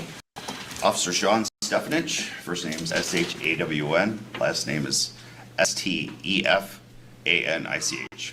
See Mr. Roberts. Thank you. Officer Stefanich, I want you to direct your attention back to July 6th of 2022. Were you working in your capacity as an officer for the City of Norton Shores Police Department at that time, sir? Yes, I was. And approximately 6:30 that morning on July 6th, were you on duty? Yes. And were you dispatched to an address at 4788 Marshall in the City of Norton Shores, County of Muskegon, State of Michigan? Yes. And what was the nature of the dispatch to that address at that time? It was assist to medical. We had a report of a 15-year-old that was not breathing, and I was dispatched there to help out. And did you then go to that location? Yes. And were you in full uniform such as you're dressed today? Yes. Were you, when you arrived, who was actually on the scene? Both fire and ProMed were already on scene. Right. And I just need to stop you for just a second. Mr. Johnson and I discussed the matter this morning. There's media present, and it's my understanding that there was a minor child that was present in the home. So you understand, for purposes of testimony today, we're just going to use that minor child's initial to describe his name. I'm not talking about Timothy Ferguson, I'm talking about the minor child who goes by the initial G. Okay. You understand? Yes. Okay. So, I'm sorry, and I cut you off there. I apologize. I just wanted to make sure that we had that taken care of. So, I think you were describing who was in the home at the time that you arrived. So please continue. When I arrived, fire personnel were already on scene, and the two ProMed paramedics were already there. I had been, originally when I was going to the call, I was going emergency, but I was notified by dispatch that Timothy had already been declared deceased, so I stopped doing emergency response and just drove there normally. So when I got there, ProMed was there, and they said he's already been declared deceased. And did they direct you to where Timothy was located in that house? Yes. Okay, can you describe the house? We're going to see some photographs in a little bit of the house, but can you describe the house just briefly for the jury, please? It's pretty much a split level house. What happens is there's a front door. You come in the front door, and then you have steps leading to the right, which go down in the basement, and then you have steps leading up, which go up into the front, the normal living area. So it's a bi-level home? Yes. And where was Timothy located then when you arrived in the home? He was in the basement, on the floor. Were ProMed personnel still down in the basement around him? Or? Yes, the one ProMed was, Nicholas Mock. And at some point then, I ask it this way. What was the next thing you did in terms of establishing what had taken place after you observed Timothy? First I talked to the medical personnel, asked them what they did, what they saw, what had happened. And then I asked the mother what had happened prior to her calling 911. And at that time, was the person you've identified as the mother, was she present at the scene? Yes. And would you recognize that person if you saw her again? Yes. Is she in the courtroom right now? Yes. Could you point her out for the record and identify what she's currently wearing? She's wearing the dark blue blazer and ponytails. It's sitting at the defense desk. I'd ask the record reflect that the witnesses identified the defendant, Your Honor. They will. So you had a conversation with the defendant at that point in time, is that correct? Yes. Did you actually end up having two conversations with her? Yeah, I had a couple conversations with her So initially, what was the purpose of your first conversation with Ms. Vanderark? just to know what happened right there before 911 and kind of establish a timeline of what went up, happened. Do you recall what she told you in terms of a timeline of what had taken place? Yes. What did she tell you? She said at 5:30 she was woken up to Timothy falling out of bed. He sleeps in a bunk bed. The top shelf, or the top is the bed, and underneath is a desk. And did you observe a bed in the basement area that matched that description? Yes, So she says at 5:30 he falls out of bed. correct. And what does she indicate she does when he falls out of bed? She checks on him, makes sure he's all right, helps him back up into bed, and then leaves him. And this is about 5:30. That's what she told me, 5:30. And again, the time you were on scene was approximately what? I got there at 6:48. So this is about an hour and 15 minutes after she's describing Timothy falling out of bed and her putting him back into bed. Yes. Okay, and then what does she indicate took place? She said about 6:30, she went back downstairs to check on Timothy and saw that he wasn't breathing.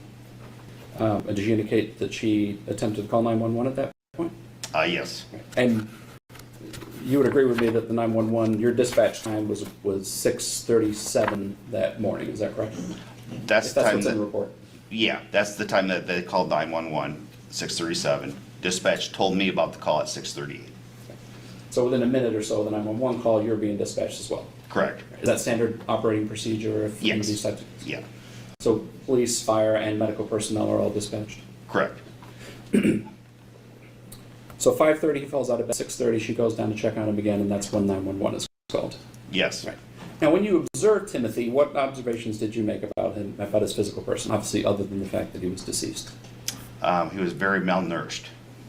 And when you say that, what can you describe what it is? He was that you just skin and observed? bone. Skin and bone. He didn't have any muscles. And at some point in time, we'll get into those photographs a little bit later and present those to the jury, but did you have an occasion to observe... Well, let me ask this first. How was Timothy dressed when you arrived on the scene? He had an adult diaper on, and he had a sweatshirt on his torso. And was he wearing any jeans? I don't believe so. I think it was, I'm not positive, but I remember the adult diaper and then the sweatshirt because I had to lift the sweatshirt later. And if he... well, let me just do this for just a moment.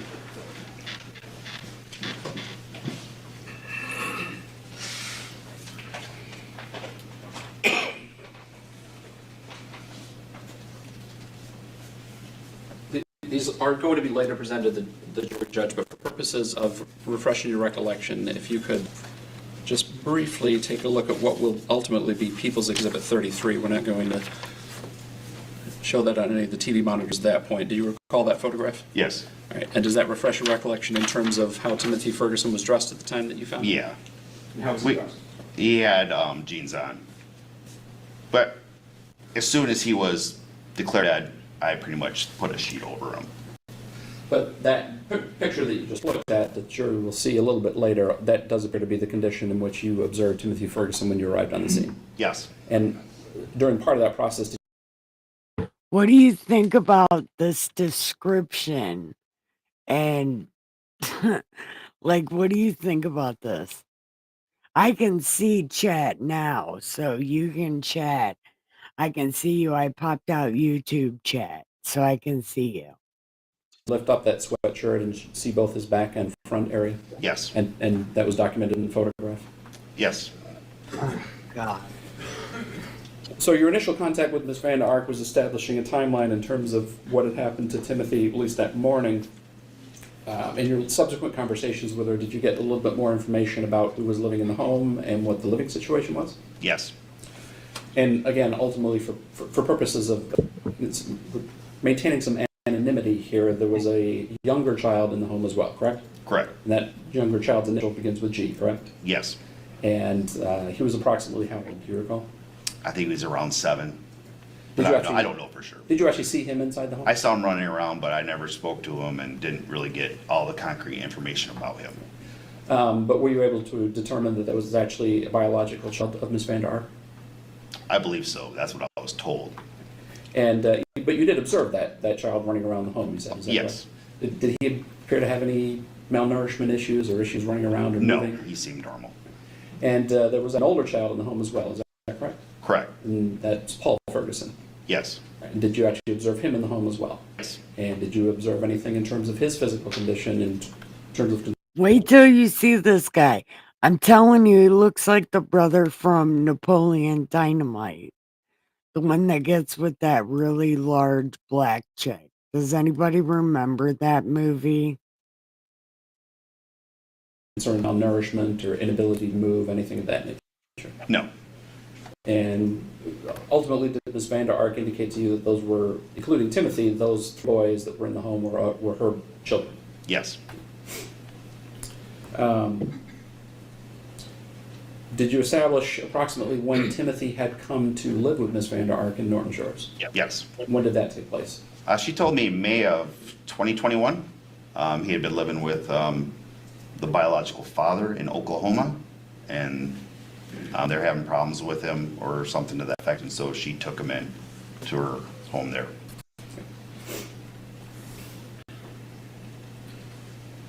Did you ask her about why Timothy was wearing a diaper? I did. She said that he has accidents, so he was wearing a diaper. Did you ask her about any medication that Timothy had been taking? Yes, she said that he used to take medication for ADHD, but he stopped taking that because he started feeling better. Now, Mr. Johnson's already alluded to it as an opening, but at some point did Ms. Vanderark indicate to you that there had been another person that was living in the house earlier that year, in January of that year? Yes, her Who was that husband. person? Her husband? Correct. And what does she indicate happened with her husband that caused him to no longer be in the home? He had a stroke, and because of the stroke, he couldn't climb stairs, so he could no longer live there. So he was staying with his parents. So her husband had left the home sometime after the stroke happened in January. Was that your understanding? That's what I was told. Kids with that disorder that this kid has, they are very hard to handle. And they do use food to fill the hole that their mother left behind. And my son had a problem doing that. And he still has a problem doing that. So I cannot understand the frustration that goes along with this disorder. But I have heard from Dustin's mom how bad it really is.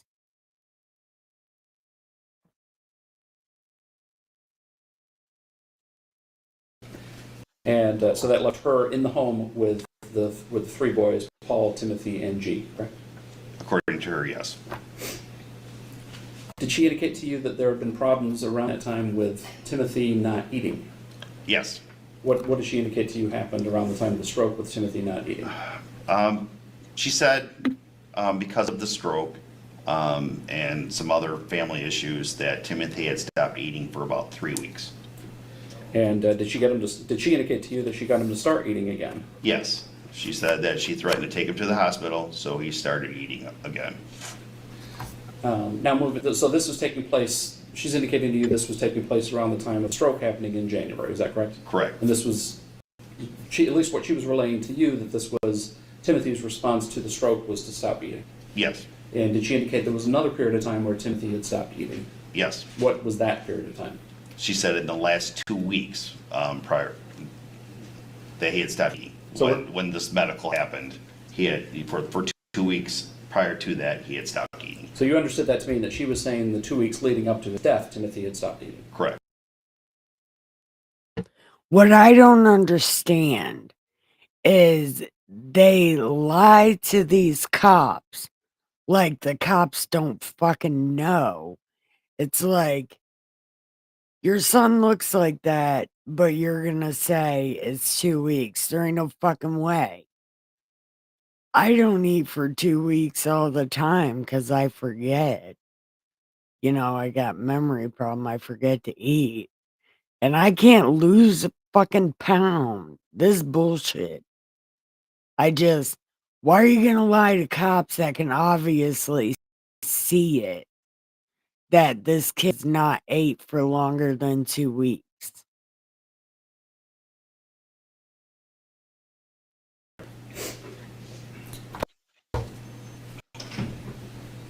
And did she indicate to you that she had got him to start eating again just prior to that? Yes. What did she indicate had happened? She told me that the night before she had given him 2 pieces of toast.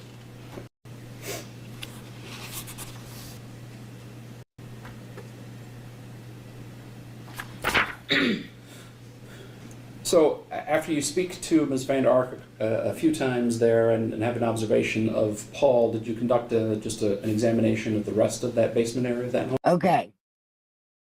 I absolutely hate laundry. I would go as long as I can to not wash laundry. But now that my dryer's broke, it's like, oh my God, gotta do all my laundry and I gotta do it right now. Because I don't have a dryer and I got like a month and a half worth of laundry. Yes. And it said we've described it a little bit for the jury, but if you could describe a little bit more just the downstairs. I was so proud earlier. I thought I had all my dishes done.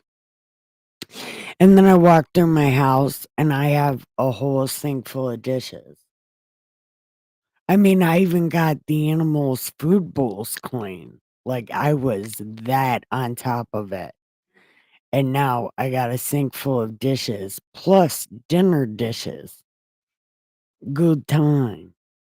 Area, the layout of that downstairs area. When you go into the basement, there's like a common area. And that's where the bed was for Timothy. They had made a bedroom into the common area. Right next to that common area is a small little closet. And then off of that room is 2 more bedrooms, a bathroom, and a utility room. And was it relayed to you that the 2 bedrooms belonged to Paul and to the minor child, G? Yes. And you said there was a bathroom in the basement as well? Yes. And did you observe the bathroom? Yes. What happened when you walked into the bathroom?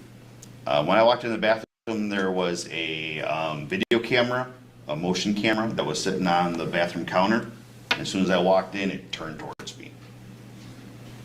Made me think it's motion activated or heat sensitive. And then did it track your motion then? Or Yeah, it followed me as I walked through the bathroom. What did you observe about the bathroom itself? The bathroom was very dirty. There was dirty adult diapers on the floor. There was no shower curtain.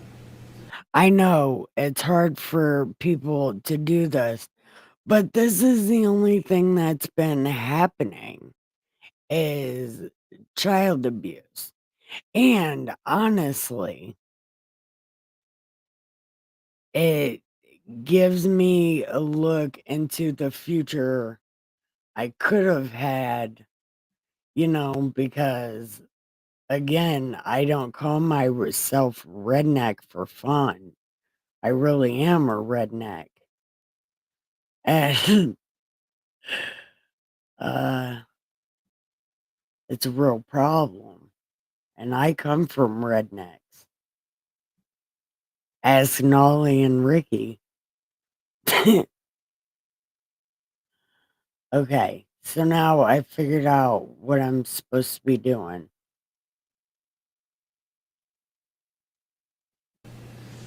Did you observe anything on the counter of the bathroom that was unusual? There was a bottle of hot sauce. And if you recall, were there zip ties or any type of restraint located in that bathroom? If you recall. I don't recall any of that.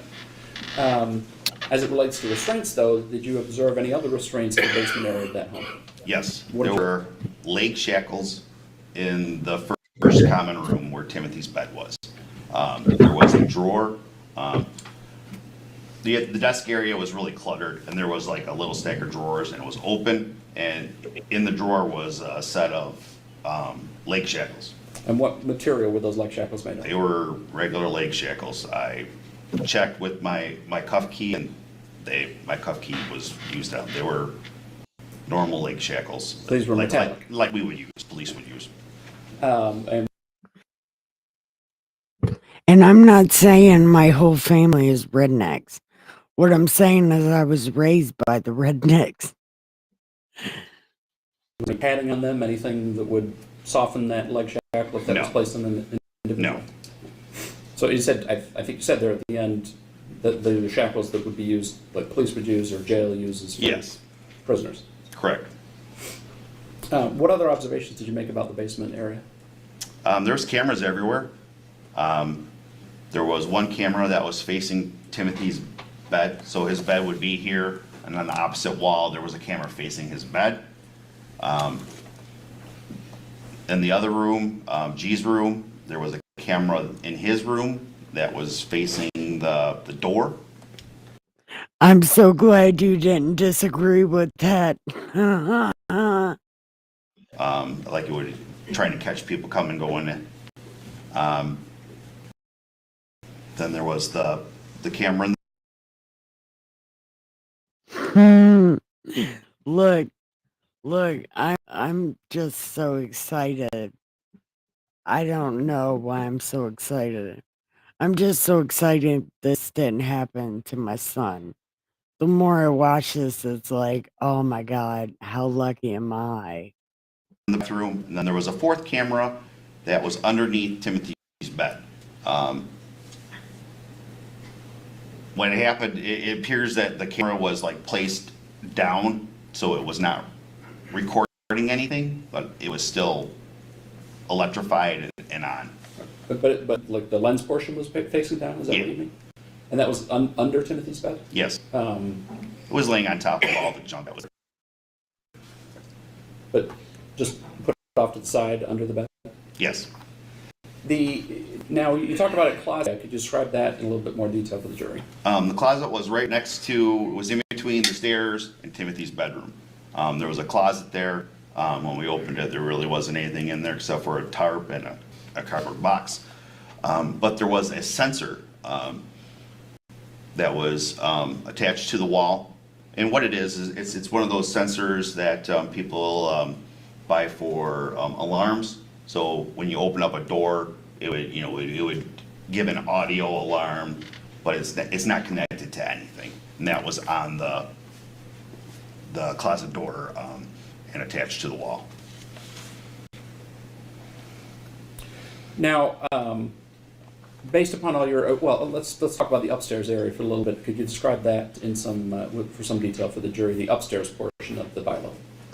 Upstairs, I really wasn't part of that too much, but there was a common area, kitchen, and then a bathroom and bedroom. Did you make observations of the common area, the kitchen, or? Not really, no, because I pretty much stayed in the basement. I was guarding the scene. I was securing the scene, make sure nobody went in and out of there.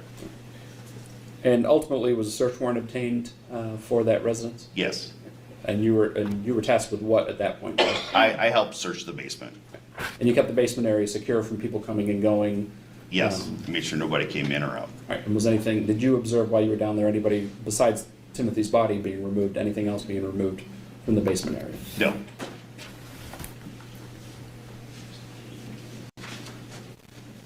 Nothing further, thank you. All right, thank you, Mr. Roberts. Mr. Johnson?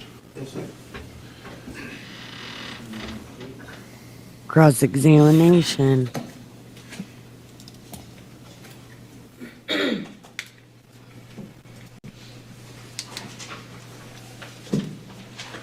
morning, Officer Stefanich. Good morning.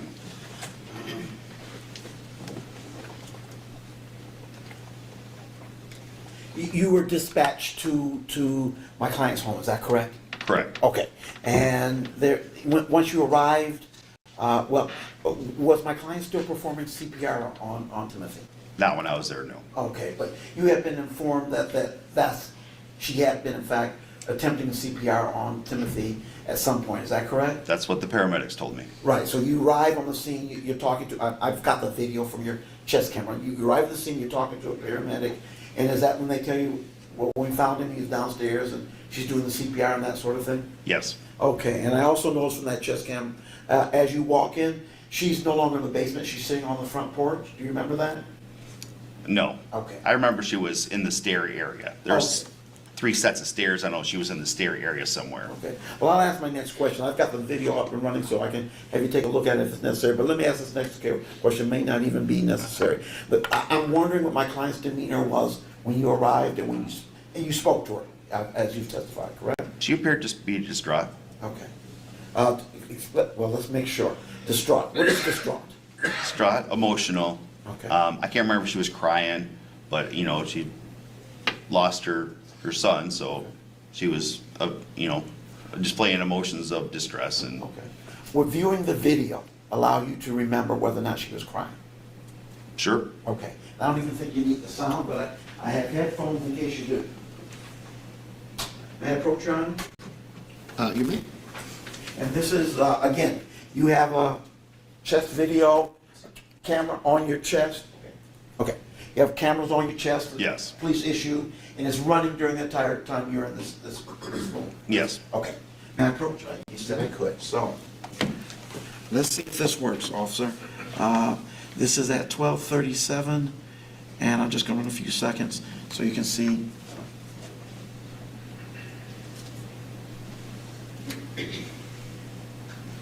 Mr. Johnson, can you just angle it more toward him? It's not an admitted exhibit yet, so I just Correct. want to make sure the jury doesn't see it. Is that enough for your refresh your recollection? Yes. Okay. Thank you, Your Honor. All right. Given that refreshed recollection, can you remember if my client was crying or not when you saw her? Yes, she was crying. Okay. And you mentioned well, never mind, you testified to that. You also mentioned finding leg shackles in the bed. Yes. Right? Yes. All right. Now, as I recall watching the video and reading your report, you then checked the furniture for scratches. Correct. Why? Explain to the jury why you checked the furniture for scratches, please. I checked to see if the child had been chained. She's not a bad looking lady. She's not bad looking at all. But she's psycho. Why are the pretty ones always psycho? To a bed or something like that. Yes, because if the child had been chained to a bed, you might expect to find, if it's a wooden furniture, scratches to where the chain rubbed against the wall. It's no homo or anything, but I think I'm allowed to say women are pretty when they're pretty. She's not bad looking. Is that what you're looking for? That's correct. I'm looking to see if there's the handcuffs are pretty hard, Okay. and if they were chained to a bed post or something like that, there should have been, damage to that because of. Metal handcuffs. Correct. Okay. Did you discover any scratches or any damage that reflected that possibility, or at least in your mind? No. I have no further questions.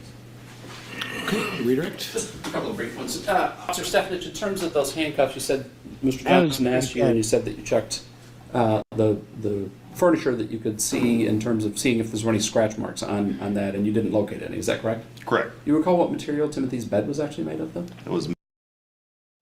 Michael.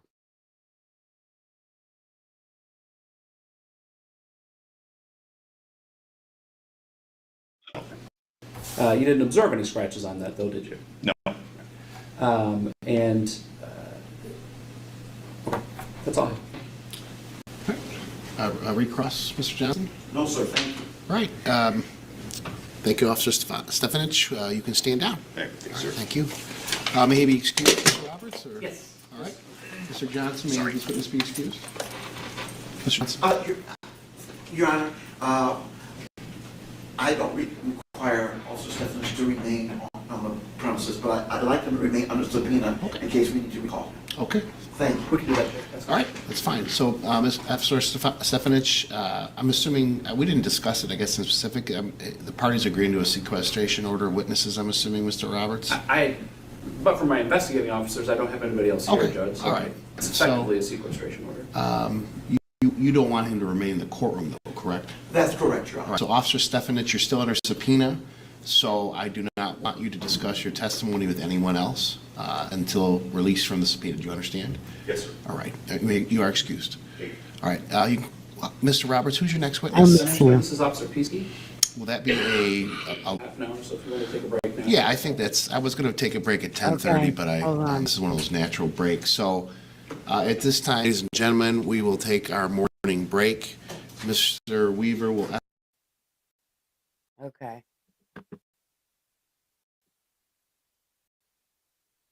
Oh. Shut. Wrong button.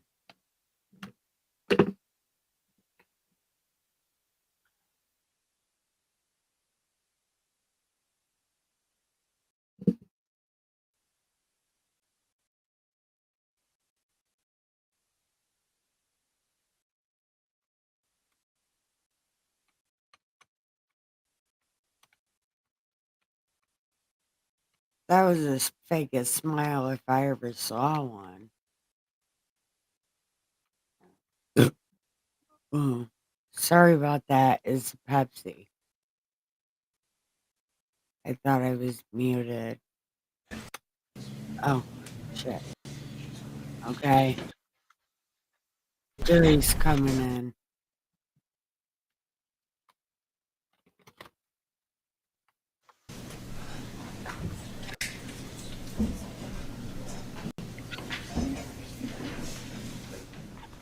Okay. So what do you guys think so far?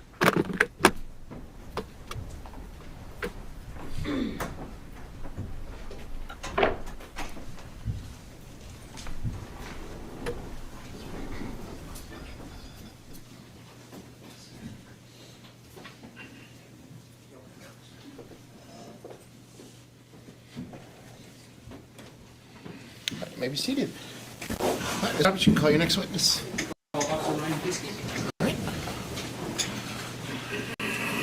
I swear to God, he just said Officer the Limp Biscuit.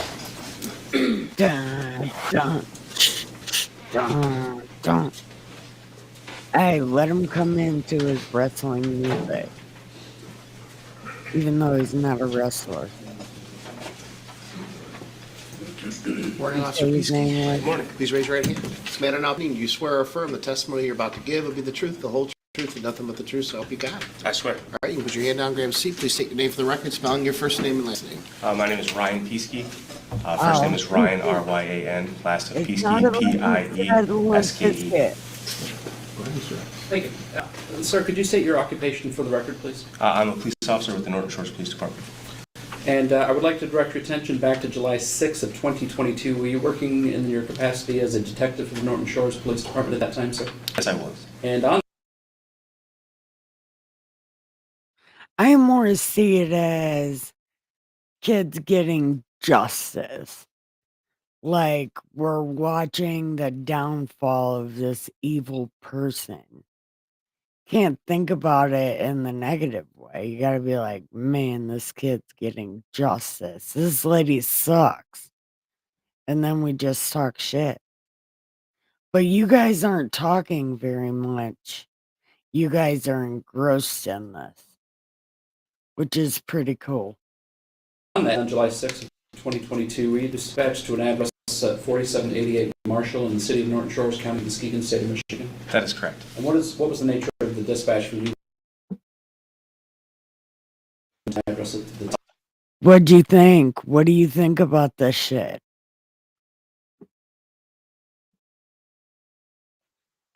I was contacted by Detective Sergeant Joel Hooksema requesting that we respond to a suspicious death investigation. And did you go to that location? I did, yes. And when you arrived at the scene, and we've discussed this in the hallway, there's one info that we are only going to refer to by initial, the initial G, but can you describe, including that person, can you describe who was present at the scene when you arrived?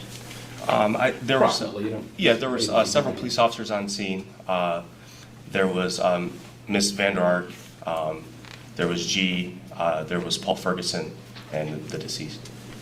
And did you have an occasion then to, was Timothy Ferguson's body in the premises at that time? Yes, And did you have an occasion to observe his body at that scene at that time? I did observe his body. And what observations did you make about his physical person at that point in time, other than the fact that he was deceased? That he was extremely malnourished, at least it appeared that way. Very skinny. You could see bones protruding from his body. You could see his ribs through his skin.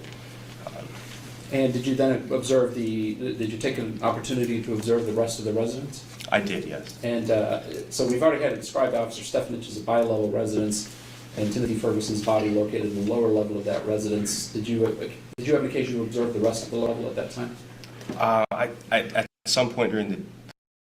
Her attorney is like a pimp. Like, I swear, he's like, yeah, all this is true, but she was too close to the situation. And I kind of agree with that. However, when her son sent that picture, they should have started feeding him. But I think the fact that she gave him bread the night before is what killed him. Kind of like the kid in the attic with the fire burning down. The police said, don't give him, or the doctor said, don't give him food or he's gonna die. It was like a real life thing. The day I did observe the rest of the lower level, I don't know exactly where that falls in line with. But you did at some point observe the lower. Certainly, yes. And specifically, did you have an occasion to observe that there were cameras in that residence? Yes, there were several cameras throughout the lower level of the residence. And at some point then, did you also observe the upper level of the residence? Again, I not did. sequentially, but at some point. Yes, I did. The specifically related to the kitchen area, did you make some observations of the kitchen area? Yeah, in the kitchen area, there were locks on some of the cabinets in the refrigerator, the freezer. Did that strike you as unusual? Certainly, yes.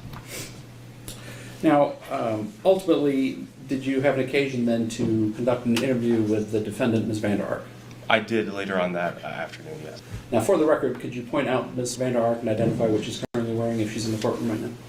She's right there sitting in between the defense attorneys. She's wearing a black jacket.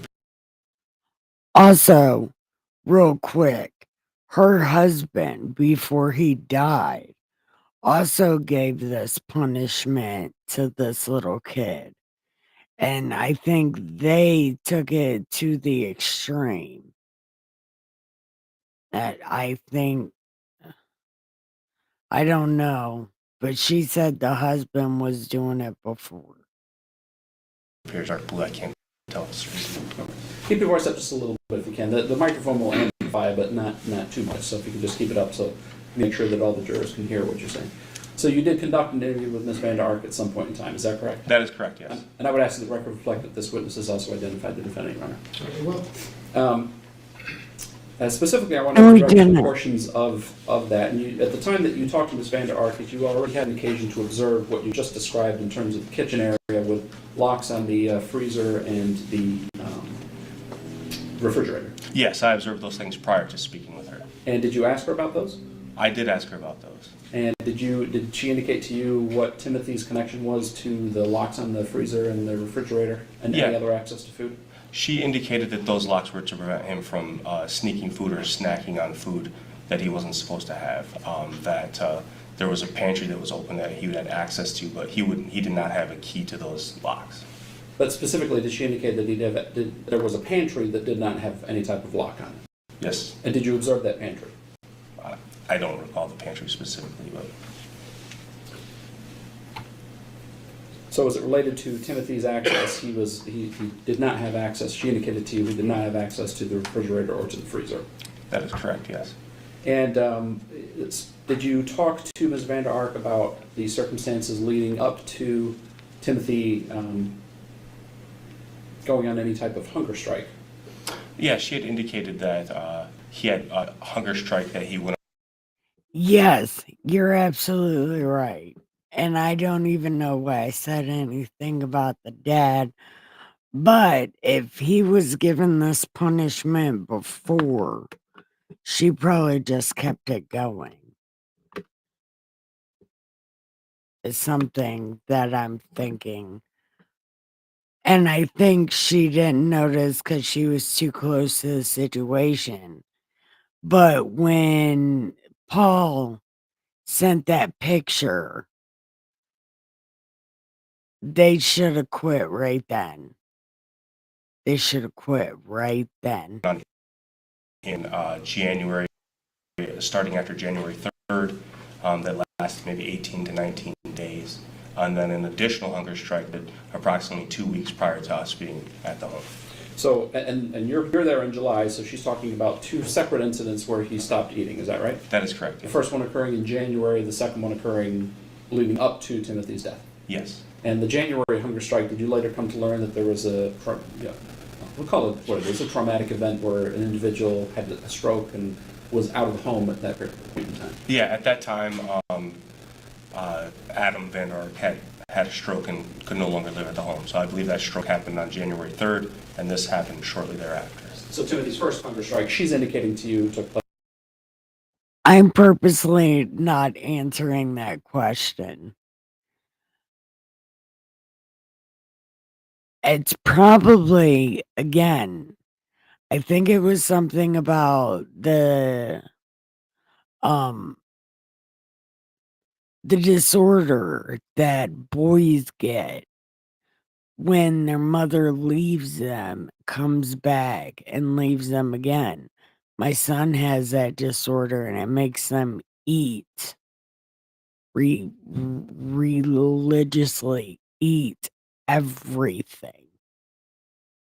And I thank my mother-in-law for not doing this to my son because she should have, because it's the same disorder. They just take shit apart and eat all the food and just tear everything up. And it's an emotional disorder. That's why she did this. Because he was eating everything and taking things apart. It's just like the boy in the box. Like sometime after It's not an excuse, and these things should have never happened. Ever. They should have went to therapy. January, after Adam had had the stroke. That is correct, yes. And is it your understanding that Adam Vanderark is actually the father of the minor that we're identifying as G? That is correct, yes. But he's not. Yes. Yes. After he ate all the food. Just like the Mormon kids and that fat chick. These kids get so hungry. Even if you feed them, it's crazy.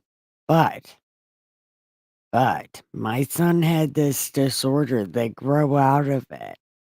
It takes a long time, but they grow out of it. Especially when you start teaching them about money and making them pay for it themselves. Not the biological father of Timothy Ferguson or the older child, Paul Ferguson, who was also. Yes. Yes.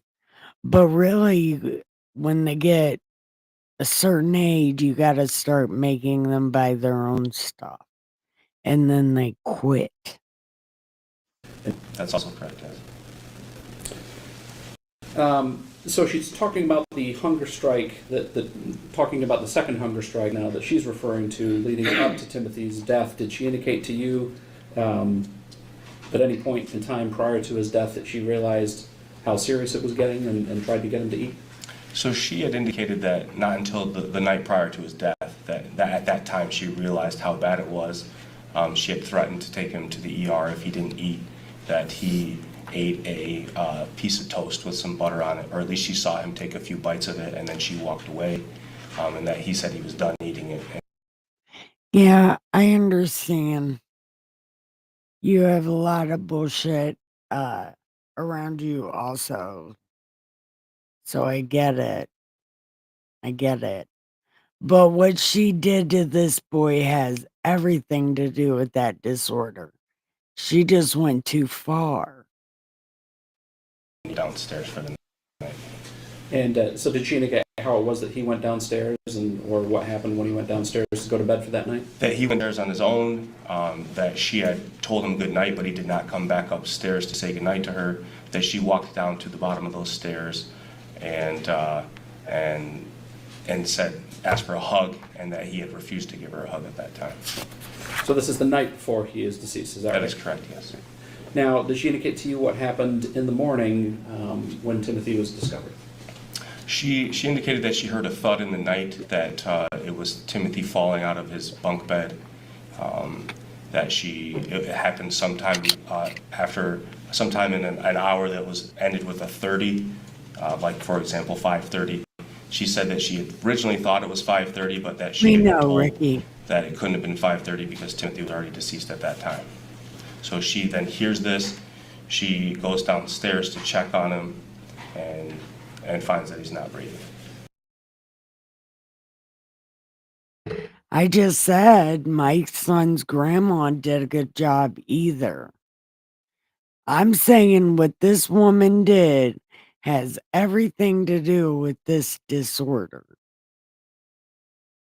I don't know your situations, Michael, but I do know a lot of that shit is fucked up. But this lady, it has everything to do with that disorder. Well, initially, there was an indication that she believed it was 5:30. I think we've had some testimony from Officer Stephanich to that effect. But based on information that she had received from ProMed, did she then indicate it wasn't 5:30, but it was some point earlier in the evening, or earlier in the morning, I should say, that she went to check on Timothy.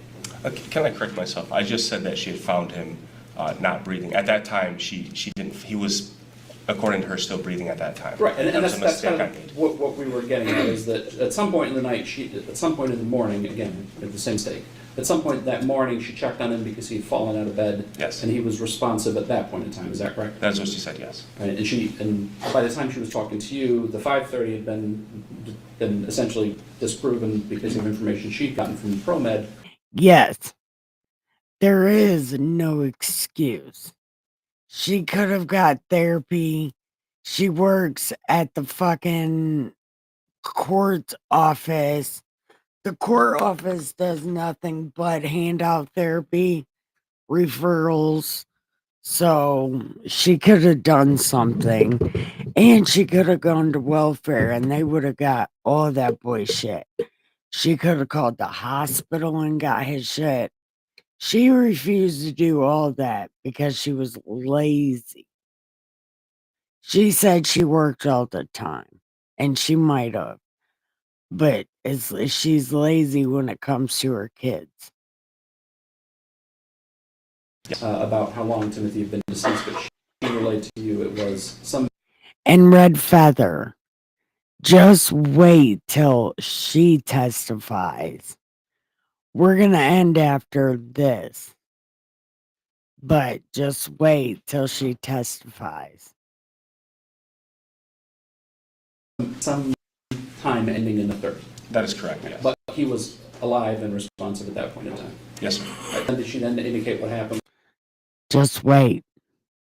when she discovered him from essentially the second? I mean, it's not going to come up for a while. We're not going to get to it today.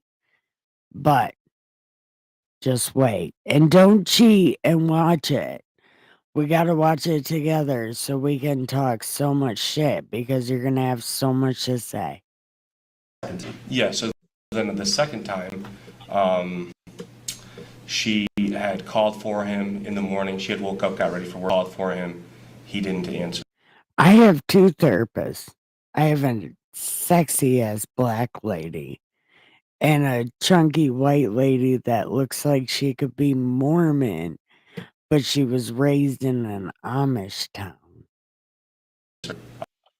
That she went downstairs to check on him, found him not breathing, that her son Paul helped remove him from. Do not cheat. Do not cheat and watch it again. I want to watch it with you. It'll be like the first time because I haven't seen it in a while either. So don't cheat. The bunk of the bed onto the floor, and that's when he was found deceased. And so she's specifically talking about removing him from the trunk of the bed. Did you observe that bed in the basement area? I did observe the bed in the basement, yes. And she indicated that Paul helped her get Timothy off of the bed because he was not responsive at that point in time. That is correct, yes.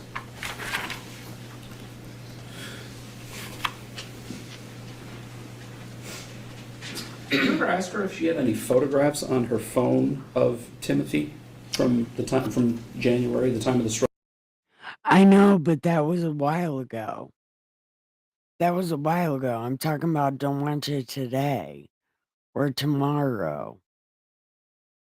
It's so important, my dear. Our chat's got to have something, man. We got to do stuff together. That's how we become a family.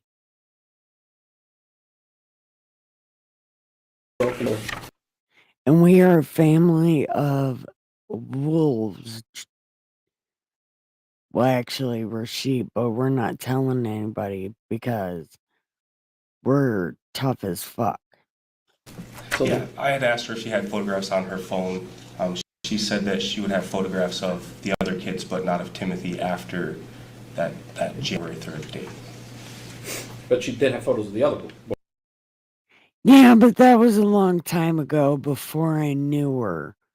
So, I mean, technically, she didn't cheat, but she better not do it again because then that would be cheating. Boys on the phone, on her phone. That's what she said. She said. Uh, Again, by the talking to Ms. Vanderark that day, you'd already conducted a search or aware of items that were removed from, or seized, or to be seized from that home. Is that correct? That's correct. One of those items was some Legos that we've had some testimony yet from officers for Stefanage. Did you ask Ms. Vanderark about what the leg shackles were for? Yeah, she said that she had purchased the leg shackles from her Amazon account. I don't remember if it was a month or several months prior that they were. Okay, you can be a frog. I turned you into a frog. The sage turned you into a frog.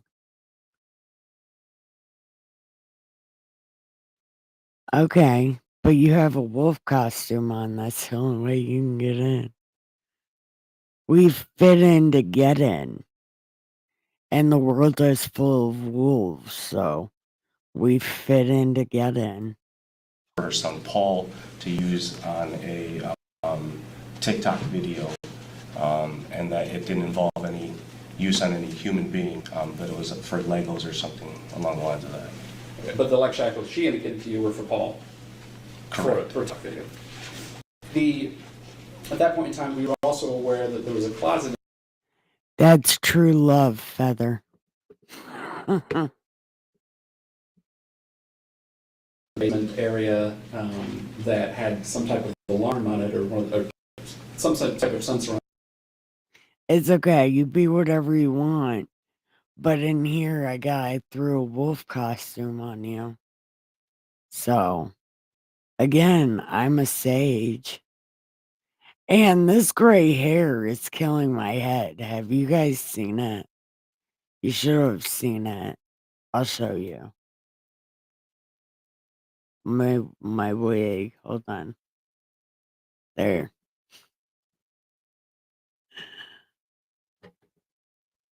It's so hot.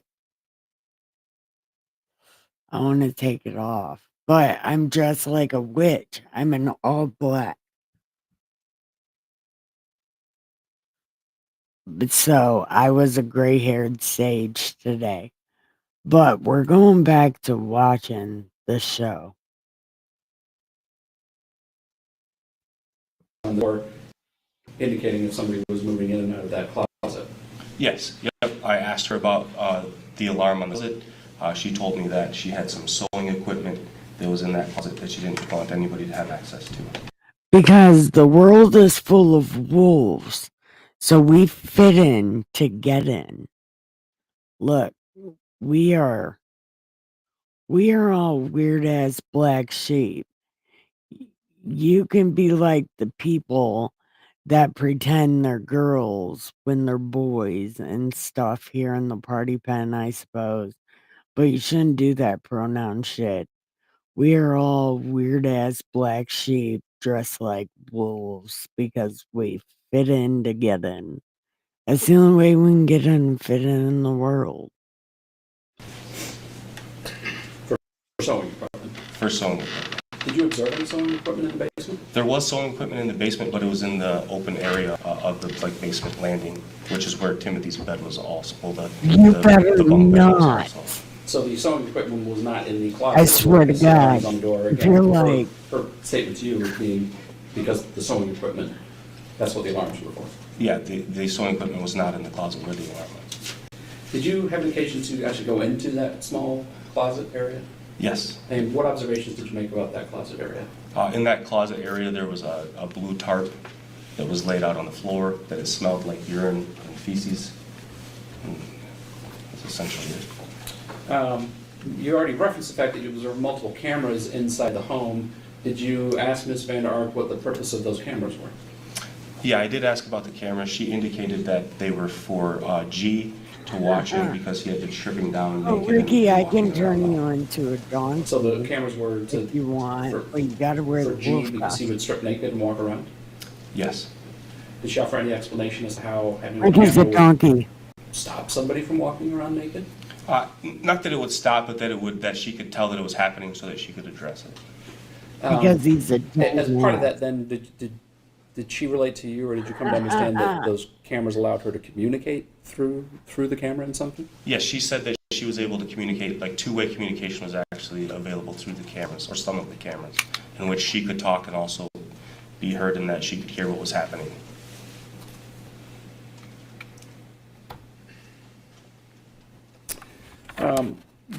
Were you also aware that there had been some hot sauce located in the downstairs bathroom of that residence? Yes, there was a bottle of hot sauce that was located on the counter, the bathroom counter. And what did she indicate to you was the purpose of that hot sauce? She said that it was for food, that Timothy liked spicy food, and that it was used for food. Did she offer any explanation why it was in the bathroom? She did not. She said that when she last saw it, it was upstairs.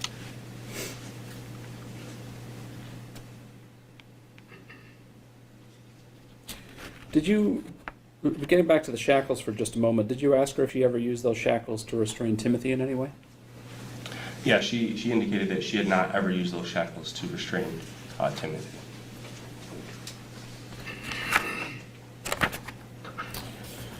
Thank you, officer. No further questions. I'll keep practicing. Mr. Johnson, any cross-examination? Yes, sir. All right, you may proceed.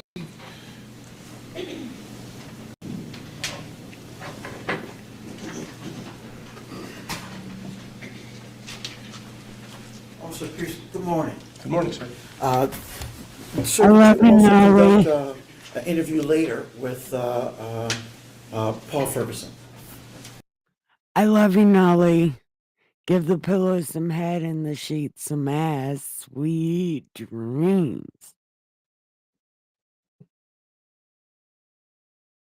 Yes, sir. Okay, you did an interview with Mr. Ferguson, correct? That is correct. And how long after this event did you do your interview? Being at the house at this event, when you were at the house, how Okay. long afterwards? Well, there's two separate interviews that I did with Paul Ferguson. One while we were at the home, and then one the next day at the police department. I'm talking about, okay, that's the one the next day at the police department. You did an interview with him, took about an hour and 45 minutes, is that correct? And you're referring specifically to the one at the police department? Yes, sir. Okay. I don't recall the amount of time it took, but certainly it was a lengthy interview. Okay, and the subject matter of the interview was what's going on at Paul's home, correct? Correct, yes. Do you remember during the course of this interview, if at any time do you have to explain the gravity of the situation to Paul? Now, do you have to explain to him what's wrong here, what's going on here, why this is horrible, why this is terrible? You have to explain those things to Paul? Not necessarily explain, but we did talk about the magnitude of what was happening. And why did you do that? Why did you have to explain it to him? That's a good question. I think Was it it in was, response to his answers to your previous questions? yeah, I think that would be a good way to explain it. He seemed to be minimizing.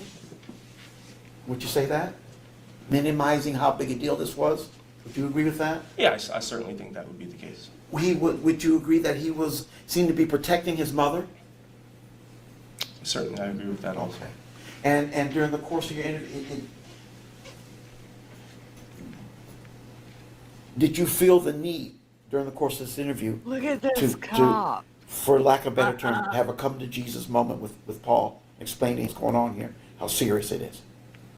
I did have that conversation with Paul. It was and tell me if I'm wrong, was it your impression that you needed to do that because he was minimizing what was going on, he was protecting his mom? That was the impression you got, is that correct? I believe that that's factors in. Also factors are that he wasn't, I didn't believe him to be entirely truthful about what we were talking about. But Okay.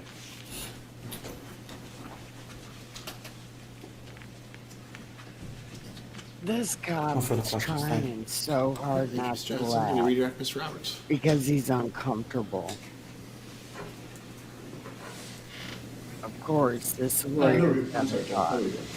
All right, Oh, officer, you yeah. can stand down. May this witness be You excused, didn't Mr. even Roberts. redirect.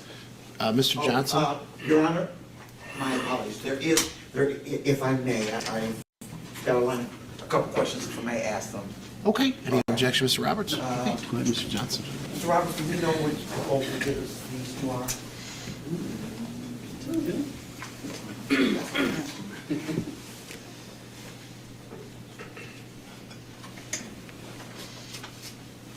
Oh man, come on. What's happening? Oh, he's got a.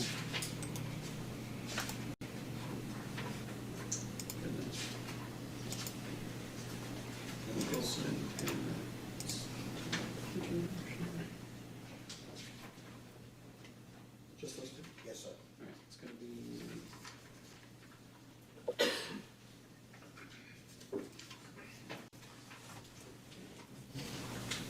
That one's mine. That sounds Okay, okay. all right. And I ask you that because you, at one point, you were asked a question if the refrigerators. All right. Also, when was the last time you were in my client's home? I don't know. I don't know that date specifically. Year and a half ago.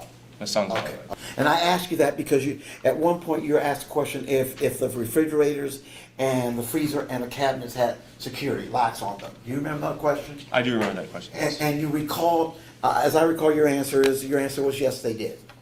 I said I wasn't certain about the cabinet, but That's what I'm getting to. Can I show you photographs and that may refresh your recollection? certainly. Okay. I'm showing what's been marked, people's proposals that it's 9 and 6. Can you explain to the jury what those purport to be? Or would you think? This won't be very much longer. What's in those photographs? So there were. Are we refreshing this witness's recollection, or are we referring to the exhibits themselves? We're refreshing his recollection. Okay, well, typically, because they're not admitted, he can review them himself. Because they're not admitted, unless, I think we had a stipulation, essentially the exhibits were already admitted, Judge. So. okay, my understanding was there was a review of the exhibits, but there wasn't stipulated their admission yet, because Mr. Johnson didn't want to just agree to everything. But I could be wrong, Mr. Johnson. Are you agreeing to the admission of all the people's exhibits at this time? Bye, Michael. Yes, Your Honor. We would. Give your pillow some Okay, head all right. in your All sheet. right, just to make sure. somehow. You proceed. Make it much easier for And everyone. if it helps, I can pull it up on the monitor. I was going to do that anyway with the next one. I don't need that. I just want to refresh your recollection. All right, go ahead, Mr. You know what Johnson. those pictures Thank you. are? I asked that question. You know what those pictures are? You have any recollection of those pictures? Yeah, these are inside of her home. Okay. And part of the picture shows some of the cabinets in that home. Is that correct? Yeah, so I'm specifically, I think, referring to a pantry Okay. and the refrigerator and the freezer. Does that make Okay. sense? Brother, So, are you So staying? like, yeah, these cabinets, and then the refrigerator, but there's Brother, are you staying? This can't be much longer. and I think that's what the statement was referring to. Okay, so. when you That's said someone there's a over lot, there. you weren't referring to that cabinetry. Okay. But I want to watch this. Okay. Maybe I should ask you what you were referring to. That would be kind of novel. When you answer the question, were there locks on the freezer, refrigerator, cabinets? What were you referring to in terms of the cabinets? That's a great question. I'm referring to a statement made by her.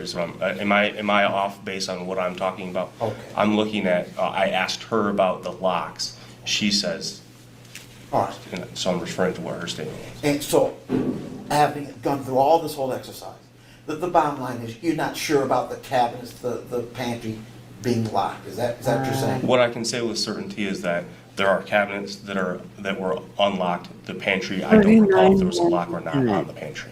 Thank you. I no further questions? I do have a follow-up to that. Go ahead, Roberts. Officer, Mr. Johnson asked you if you were About 30 minutes. if you were going off of your observations or what Ms. Vanderark told you. I want to Maybe focus on what less. she told you about the pantry. Did she make a statement to you that the pantry was unlocked? In other words, there was nothing to restrict access to that pantry. She did make that statement to me. Thanks. Any follow-up for that, Mr. Johnson? No, sir. All right. Now may this witness be excused, Mr. Roberts? Yes. Okay, Mr. Johnson, is this witness excused, or would you like him to remain under subpoena? Your Honor, we are prepared to excuse this witness. Okay. Thank you, officer. You're excused. All right. Mr. Roberts, you can call your next witness. My next witness is going to be Lieutenant Hooksma, and I am going to connect to the monitor now. Okay. Are we in D or G? We're in D. D? Yep.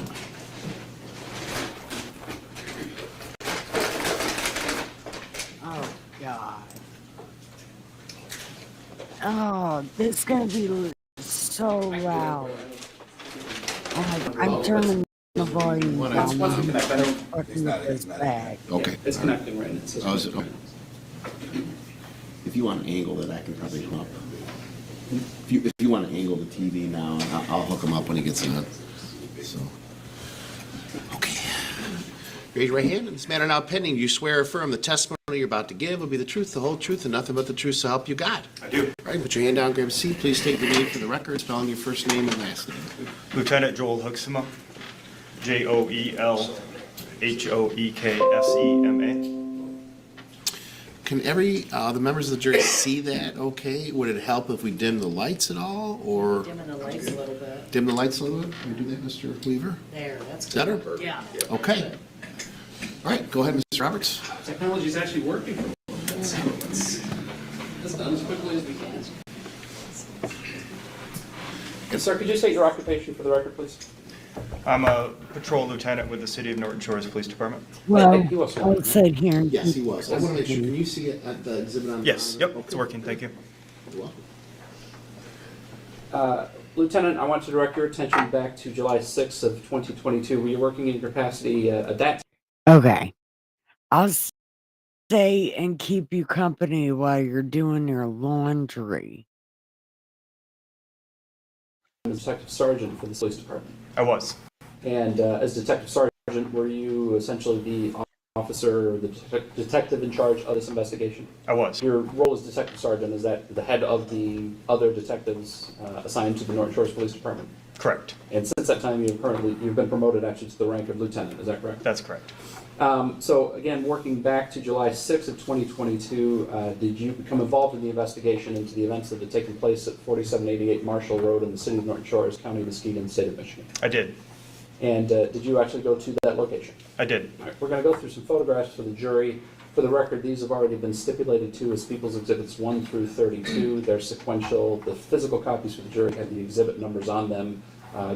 We'll go through them one by one for the officer so the jury can see them on the monitors. So, we're looking here at what is going to be People's Exhibit number 1. I'm going to lose count at some point with the exhibits. I know I will. But People's Exhibit 1, what are we looking at in that photograph, Lieutenant? That is the home where the incident occurred. And People's Exhibit 2? That is looking at the front door of the home into the home. And in that image, you can see two sets of stairs, one going up, one going down. That's the bi-level nature of this home, is that correct? That's correct. And It looks like my house. when you arrived on that scene, did you go both to the upper and lower portions of that home? Because my I first went to the lower basement's low. portion, then I did go to the upper portion. Why did you go to the, it seems obvious, but why did you go to the lower portion first? That's where the deceased was located. That kind of looks like my house because my basement floods. You did have occasion to Box. serve both the upstairs and downstairs of that home. Boxes everywhere. Correct. And is that substantially, some of these photographs are taken on 2 different days, is that correct? Correct. Now, during the course of this, did you conduct 2 separate searches of that home pursuant to a search warrant? Yes, And is that the reason why we have photographs from 2 different days? that's correct. But you have had an opportunity to review all those photographs in preparation for trial today, and would you agree that those are a fair and accurate depiction of the home as it appeared to you on both July 6th and was the second search warrant on July 7th? It was correct. And that's the condition in which the home appeared at the time, so that you were there on July 6th and July 7th? Yes. So People's Exhibit number 3, what are we looking at in that photograph? That's the lower level of the home, what's been referred to as the common area, just a main room in the lower level where the And- deceased was located. All right, and we can see a sheet here. I know you can't necessarily see what I'm pointing at with the laser pointer, but there's a sheet on the floor on the bottom left-hand portion of that photograph. Is that correct? Yes. Is that where the deceased was located when this photograph was taken? Yes, he is under that sheet. Okay, my house don't look like that. And what are we looking at in this photograph? That is the same room, just a different angle.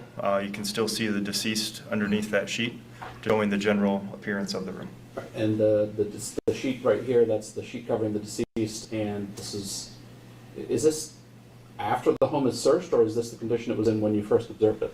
That is the condition it was in when we first arrived. And looking on the right side of that, there is what appears to be a bunk bed there, is that correct? That is correct. I think we have another photograph of that, but was it your understanding that was Timothy Ferguson's bed? That is what we have been told, yes. And what are we looking at in this image? That is the upper bunk of that loft bed or bunk bed that we spoke of. And that's, I believe that's another Norton Shores officer that we can see there with a mask on, and beyond that, there's what appears to be another room there, is that correct? That is correct. And the testimony's been thus far that there are 2 bedrooms, actually, there's the common area, a bathroom, and 2 bedrooms, and a small closet in the lower level, is that correct? Yes, And you observed those bedrooms? I did. And was it your understanding that those bedrooms belonged to one to Paul Ferguson and one to the minor child, G? That's correct. And so we're looking at the top bunk and looking towards one of those bedrooms, is that correct? That's correct. It would be G's bedroom. All right, and what are we looking at in this next photograph? That is the level of the home, the kitchen. And again, looking at this photograph, is this taken prior to any search actually taking place? No, this was the scene of the home as we found it. So the items all strewn about are not, you see on television, police officers going in and emptying drawers and throwing stuff around. Did any of that occur prior to this photograph being taken? No, we don't operate that way. We take care of the property that we're searching. There's going to be a better view of it, but on the extreme right side of that photograph is what appears to be a refrigerator. Is that correct? Yes. And you can see, we'll get to it. I believe it's in the next photograph anyway. Here, are we looking at another view of that photograph? It is. Another view of that refrigerator. And so that's a bottom freezer, so a refrigerator where the refrigerator is on top and the freezer portion is on the bottom. Is that correct? Correct. And there appears to be a lock on the bottom portion of that, or 2 locks there actually, but one lock with a front connection point on that freezer. Is that correct? That's correct. And is this the upper portion, the refrigerator portion? Yes. All right, and that also appears to be a lock as well with a keyhole, correct? Yep. Correct. And is that just a wider shot of, so you can see both the upper and lower portion of that refrigerator? That's correct. There's a door slightly ajar there. Where does that door go to? That's what's been referred to as the pantry. And what are we looking at in this photograph? Another view of the kitchen area. You can see the stairs leading down to the main entrance, as well as a chest freezer. And there's next to the freezer, it appears to be a coat rack. Is that right? Yes. And there's a large white tub Party there. Do you pen recall what kind was of looks located in like that tub? I that. believe it was dog food. So those are the stairs the stair rail we can see there. Those are the stairs that come up the front door. The party pen kind of looks like that. I got a coat rack right next to my tricycle. Yep, sure do. And immediately then to your right, as you come up those stairs, is that door to the pantry, correct? Correct. And what are we looking at in that image? That's the chest freezer that we just looked at with the lock on it, the black lock. Cat food is what's on top of my chest freezer. The cats sit up there and eat. And what are we looking at in this image? There's a photograph of the That's super organized. I wish my kitchen look like that. That's so organized.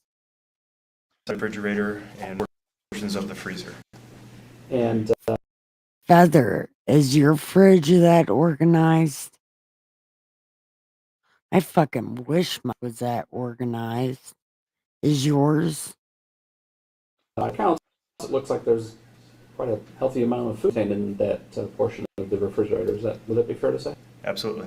Condiments on the door, milk on the door, other items, pickles, more mayonnaise, lots of items inside that refrigerator. Very well stocked. And is that the freezer drawer portion? That is the freezer. Oh my god. And you would see pizza rolls, some type of frozen mac and cheese, a couple of boxes of frozen mac and cheese, and some type of packaged meat, as well as other items in that freezer, correct? Yes, many options.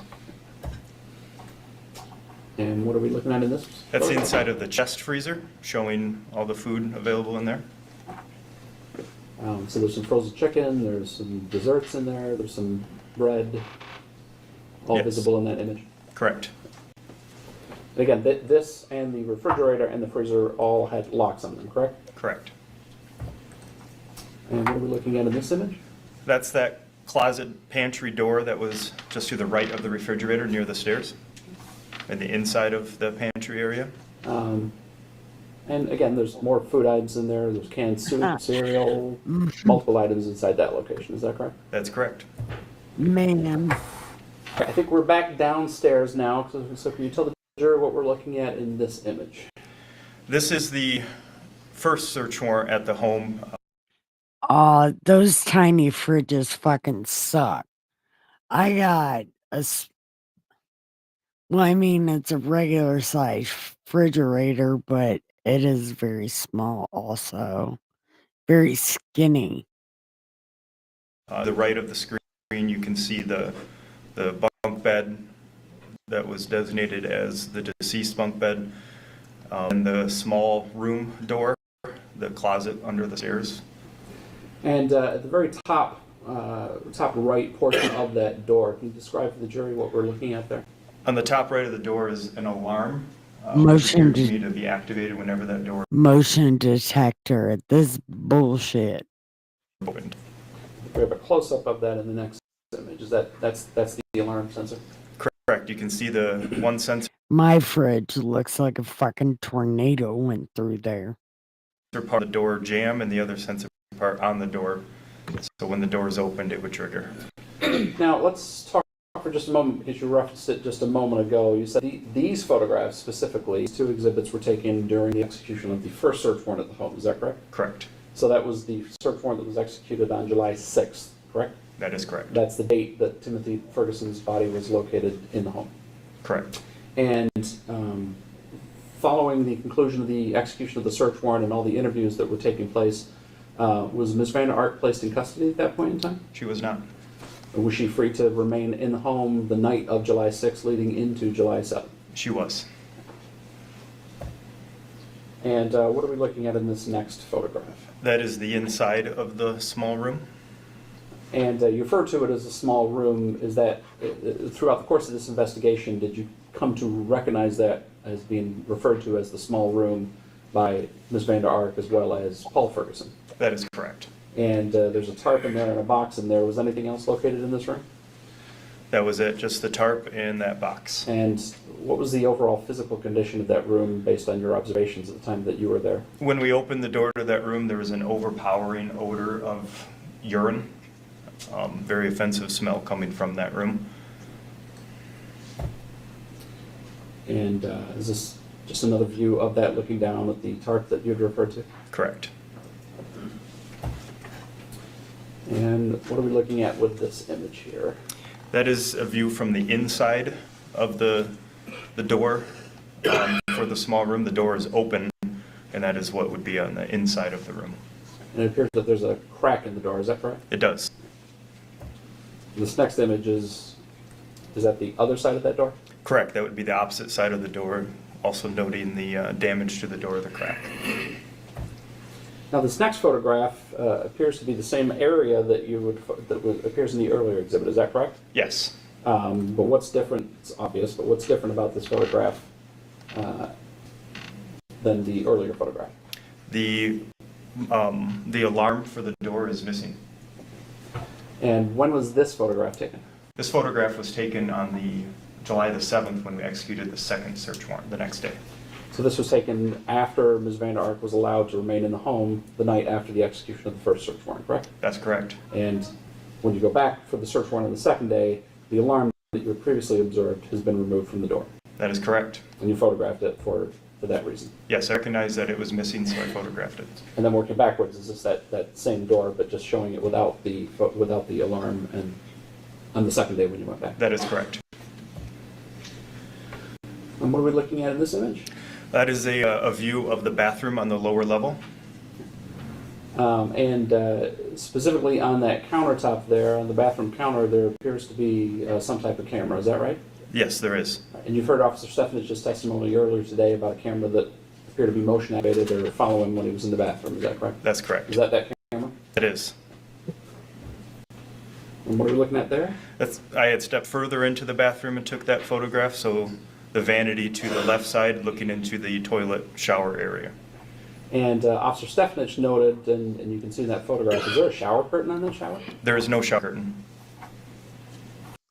And the camera is just off to the, now in this image, it's just off to the, on the left side of the screen, is that correct? That's correct. But if it's motion activated, it stands to reason that a person in the shower or on the toilet, that camera could turn to track their movements in the bath and or on the toilet. It'd certainly be in view of it, yes. And what image are we looking at here? This is the vanity within that lower level bathroom that we had previously looked at. Now, if you look back, the camera is no longer in that, in the second image. Was the camera taken as part of the point? It was. And so now we're looking down at the vanity, and what, if anything, did you note in terms of the investigation here in that photograph? Unusual items for a bathroom vanity, such as a bottle of hot sauce and a bag of zip ties. And the hot sauce is right here, and the zip tie is right here. Is that correct? That's correct. Just keep moving for just a little bit. And what are we looking at in this photograph? That's a close-up of the bottle of hot sauce. Extreme Regret, Scorpion, Carolina Reaper hot sauce. Wait till she testifies. You're gonna be so fucking mad. Just wait. That's correct. Screaming hot. Screaming hot, yeah. And was this taken into evidence? It was. And what are we looking at in this next image? Those would be the leg shackles that were found in the lower level of the home. This is probably a good time. You brought some other physical exhibits with you. If we could go ahead and just have those marked at this point. No. I've been to prison a lot of times, and those motherfucking things hurt bad. Up to mark. What?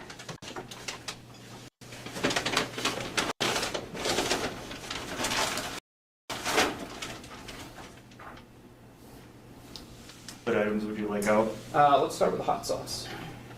Bathroom hot sauce? Well, there's two hot. It's my understanding you have two types of hot sauce there. Is that correct? Yeah, one that was located in the bathroom, one that was located on the kitchen floor. We'll go ahead and mark that first hot sauce, the bathroom one, number 38. Would you like these removed from the bags? I think the jury can see, at least with the hot sauce one, I think we can leave that one as is. So we'll mark that one as number 38. And this is, for the record, this is the hot sauce that was removed from the bathroom vanity. Correct. Permission pledged to the jury, Judge? Yes. These have been admitted By stipulation. Pass that around.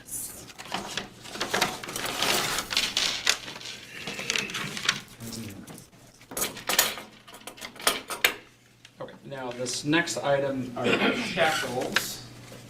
We'll go ahead and mark those as number 41. Are these the shackles that we can see in that photograph there? That is correct. And maybe this is a clumsy way to ask the question, but what type of shackles are Amazon, talking about? Timo. Material. They are metal shackles, appear to be of the same quality and type that we would use in our employment as police officers. And does the handcuff key that you would typically carry open these shackles? Yes. Those things fucking hurt. Keep that with the envelope.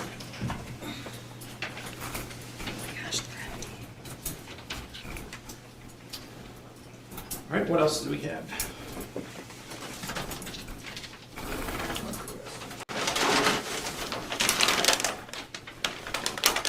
Cameras.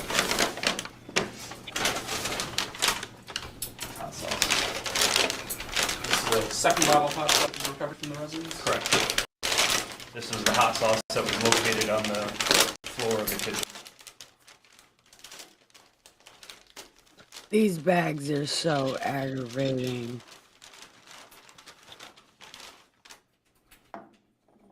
Same type of sauce, this one located in the kitchen area, is that correct? That's correct. We'll have this one marked and previously admitted as People's 39, which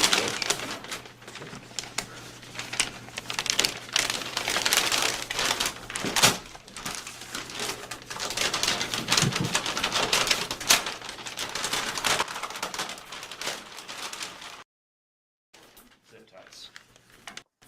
the zip ties are People's Exhibit number 40.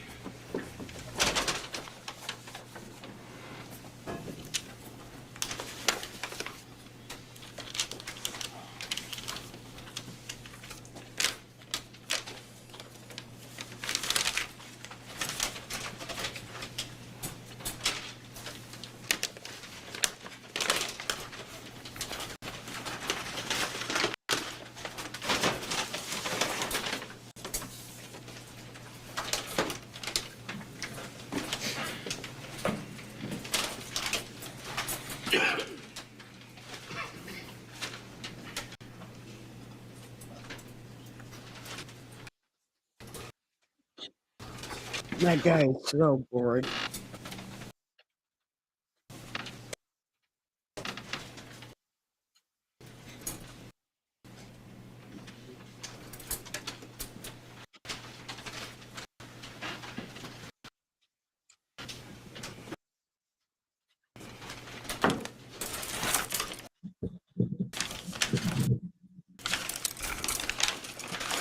She's chewing that gum.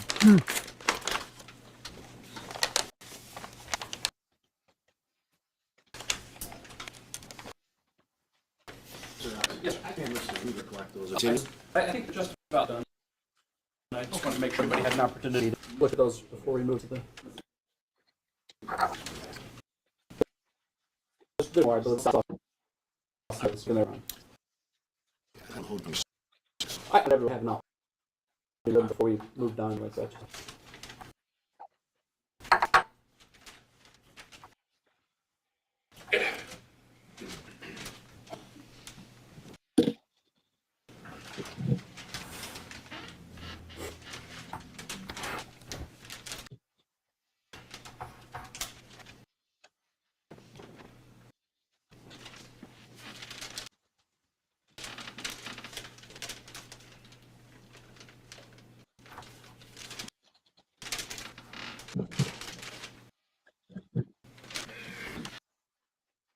There's an opportunity to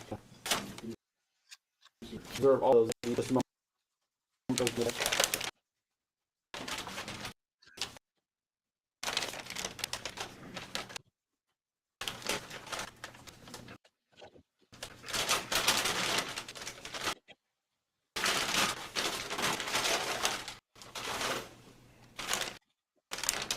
Oh my god. Shut up with these bags. Most aggravating sound in the world.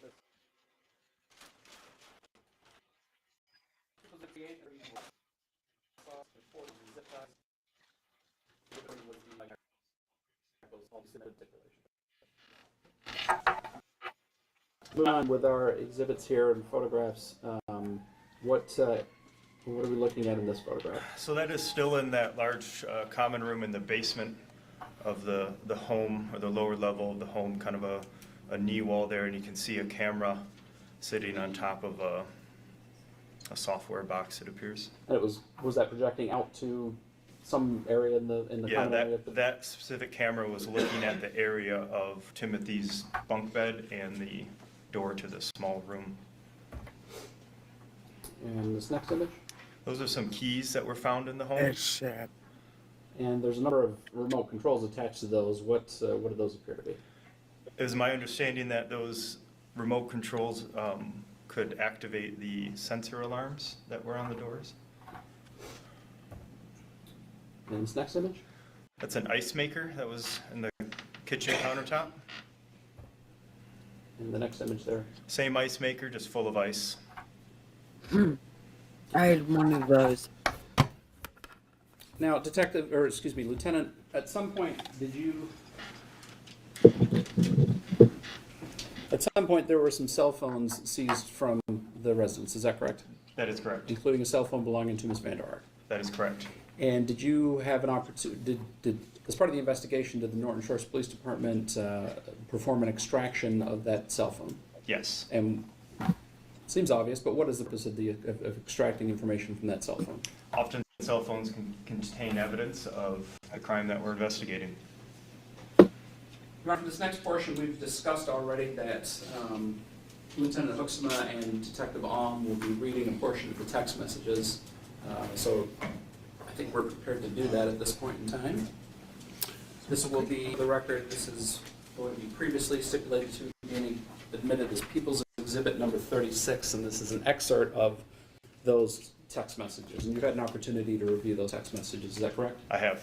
And these text messages come directly from the extraction of the cell phone that was performed on Shanda Vanderark's cell phone, is that Correct. and and you've had an opportunity to review these, and did these depict different moments in time from February to July of 2022, a conversation, or conversations, I should say, between Shanda Vanderark and Paul Ferguson? That is correct.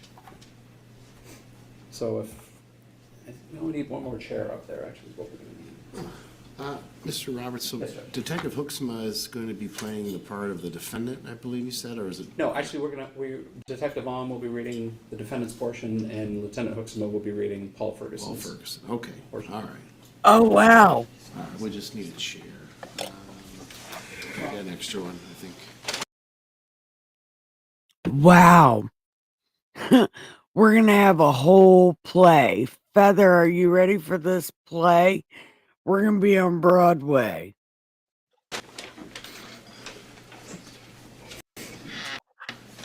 So just so the jury understands, usually a witness can read parts. It can get a little confusing, obviously, because it's the same voice. So the parties have stipulated essentially that Detective Hooksma will be reading the text messages of Paul Ferguson, and Detective Alm, who is coming up as of now, is reading the part of the defendant. I think we probably should swear her in, so Detective. Ms. Gilmore just pointed out, Judge, I think Yeah. that's probably a good idea for this portion. All right, Detective Alm, in the matter now pending, do you swear or affirm the testimony you're about to give will be the truth, the whole truth, and nothing but the truth, so help you God? I do. All right, put your hand down, grab a seat. Please state your name for the record, spelling your first name and last name. My first name is Stephanie. ST. Wow, they got a girl to do it. Oh, that's even better, man. Look, I'm going to turn this all the way up. Oh, this is going to be great. Phanie. Last is Alm. ALM. All right, you may proceed, Mr. Roberts. Your Honor, can we get the lights on? Certainly. Oh, is that good right there? Yeah. Okay. And again, for the record, these are, you'll be reading verbatim the text messages between Shanda Vanderark and Paul Ferguson, and we've also taken some lengths to make sure that you're identifying the dates and approximate times where these text messages are being sent. Is that correct? That's correct. And It'll be, if we move to a different day, there's an indication there so the jury understands what days we're talking about, correct? that's correct. All right. I believe you could begin. First, rude, and second, why are his hands free? And what did he get into that he felt he needed to brush his teeth to hide it? Sorry, I don't know he was up. What do you mean you didn't know he was up? Has he not been? I don't think we've got a date Oh, yeah. of this particular Oh. section, so if we just, before we get into it, the date. The date is 2/18/2022. Thank you. First, rude, and second, why are his hands free? And what did he get into that he felt he needed to brush his teeth to hide it? Sorry, I didn't know he was up. What do you mean you didn't know he was up? Has he not been upstairs against the wall? No, What? Why the heck not? I just didn't. What the heck has he been doing? According to him, he's just been setting. I don't know, though. I didn't know he was awake. Find out what he has snuck right the heck now, because I know he has snuck stuff since you weren't doing what you were supposed to. What do you mean you didn't know he was awake? You both should have been awake at 10:30. I am not happy. You know he wasn't just sitting there. Check the brownies in the kitchen. Check everything not locked away. Check where the flipping keys have been. I already checked everything. And that Break moving on to a different day, correct? correct, that concludes that section. The next date is February the 28th. And check his breath. I can almost guarantee he's eaten something. He was chewing on something when he walked downstairs. You and I will be talking about this on a later date when we're both home. Yes, he grabbed chips, I know. And the break there? Yes, the next text thread starts on March the 4th at 8:59 p.m. KK. May I approach?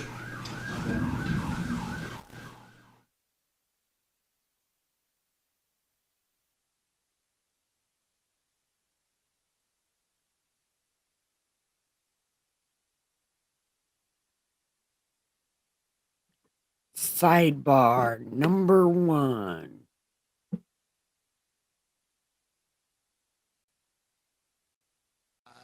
About 5, maybe 10 minutes. So I'll have you retired of the jury room.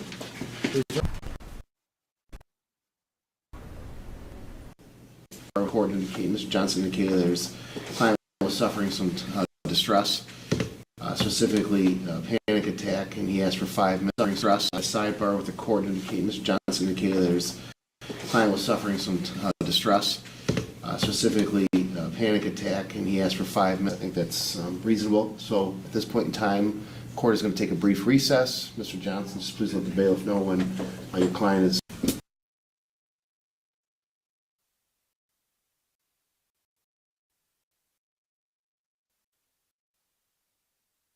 She hates the fact that all this stuff, man.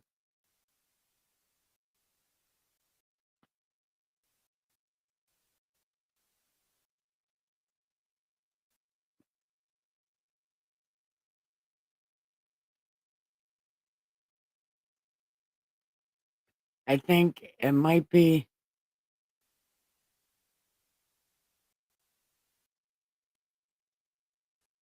I think it might be over.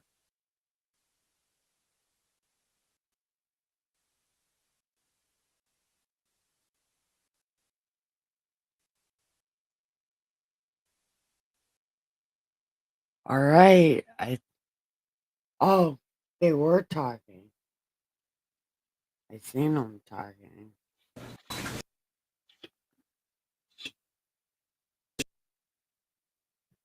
Damn. Wait a minute. Are going to be admitted. When we get to that portion of the text messages, though, that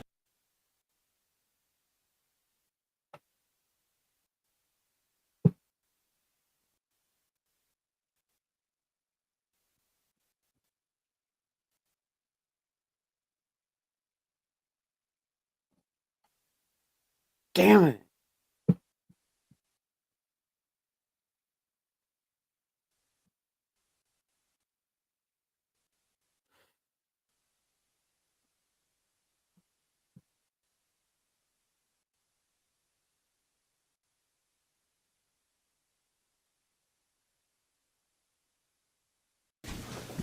All right, here we go.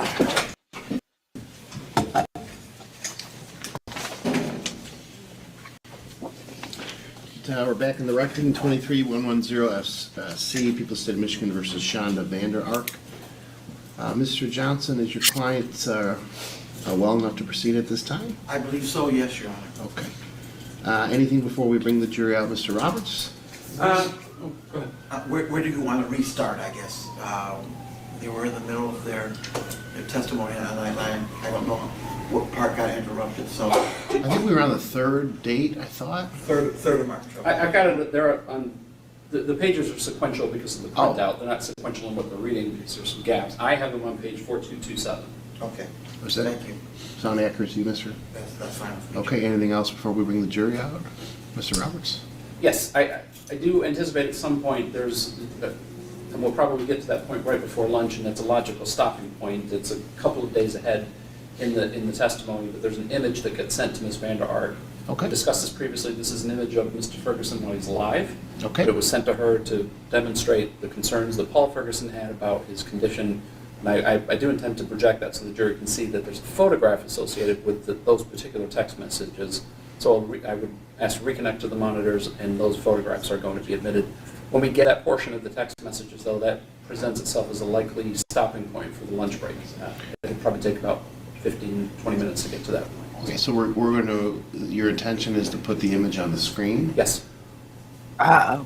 of Mr. Ferguson? yes, he's alive. This is while he's alive, Judge. So, as I indicated, any of the images that we have of him while he's deceased are going to go privately to the jury and not be projected on the screen.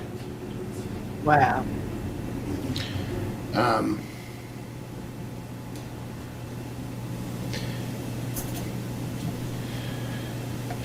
I think my preference in respect for Mr. Ferguson is not to publish that on the screen because we are broadcasting here. I don't think that's appropriate or respectful to him. I don't mind if the jury sees that, if it's published to them in private, but I don't think that's appropriate based on we have TV or we have cameras in the courtroom. All right, So- well, I have them printed, so when we get to that point, Judge, I will just ask to present them to the jury. Those are, for the Okay. record, those are going to be 36A and B, because they relate directly to exhibit number 36, and either sub-exhibit of that exhibit, 36A and B. Okay. That I will present to the jury at that time when we get to that text message. And again, when we get to that point, Oh my I God, think shut that up. would be a good point to stop for the lunch break. Okay, all right. Anything to say All on that, right, Mr. we're Johnson? almost done. We were supportive of the court's position, not that it makes a difference, but we do support it, and I think that's the appropriate resolution for the particular Shut issue. up. Okay, Mr. Johnson, I did notice your client is chewing gum. Is that something that is necessary? No, sir. Okay, would you have her please spit that out? Ha ha Thank you. ha. With that, let's bring the jury in. All right, please rise.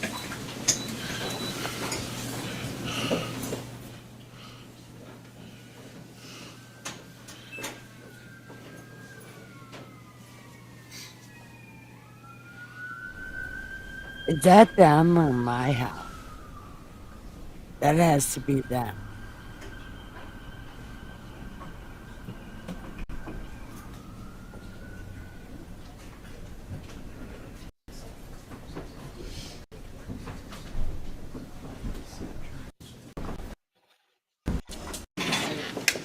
Yeah. All right. Detective Alm and Hooksma, you are still under oath. Roberts, you can proceed. Thank you. I believe we were at page 4227, so why don't you just take it from the top of 4227? This is on March the 3rd at 8:59 PM. KK.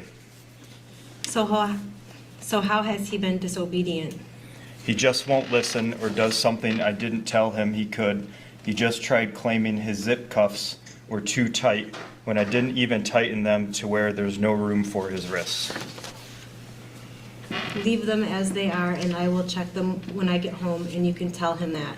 And if he lied about that, he gets himself in even more trouble. Oh my God.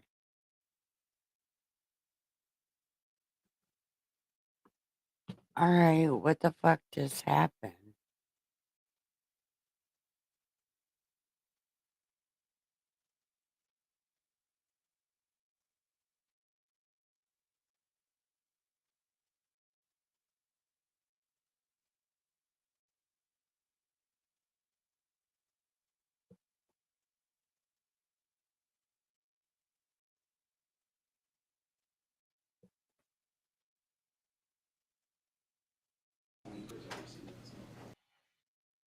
Allowed under 4 without house sauce, but he has to do the hot sauce. A lot of About everything. Did you Yeah.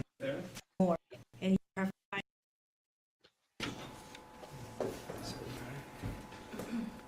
June 19th, 5:23 p.m. Should he be laying down? Okay, wait a minute. Wait a minute. We were done. So this is gonna be part 2. We'll watch this tomorrow. Okay? We'll watch this tomorrow. So I'm gonna say it's time for a good night. So it's time to give the pillow some head, the sheets some ass, and have the sweetest ever. And remember, I love you so much. I'm going to bid you adieu, my dear. My dears. There's 2 of you watching. So I want to tell you good night. I love you. Shit, why can't I see anything? Okay. Okay. So I'm leaving. Good night. I love you.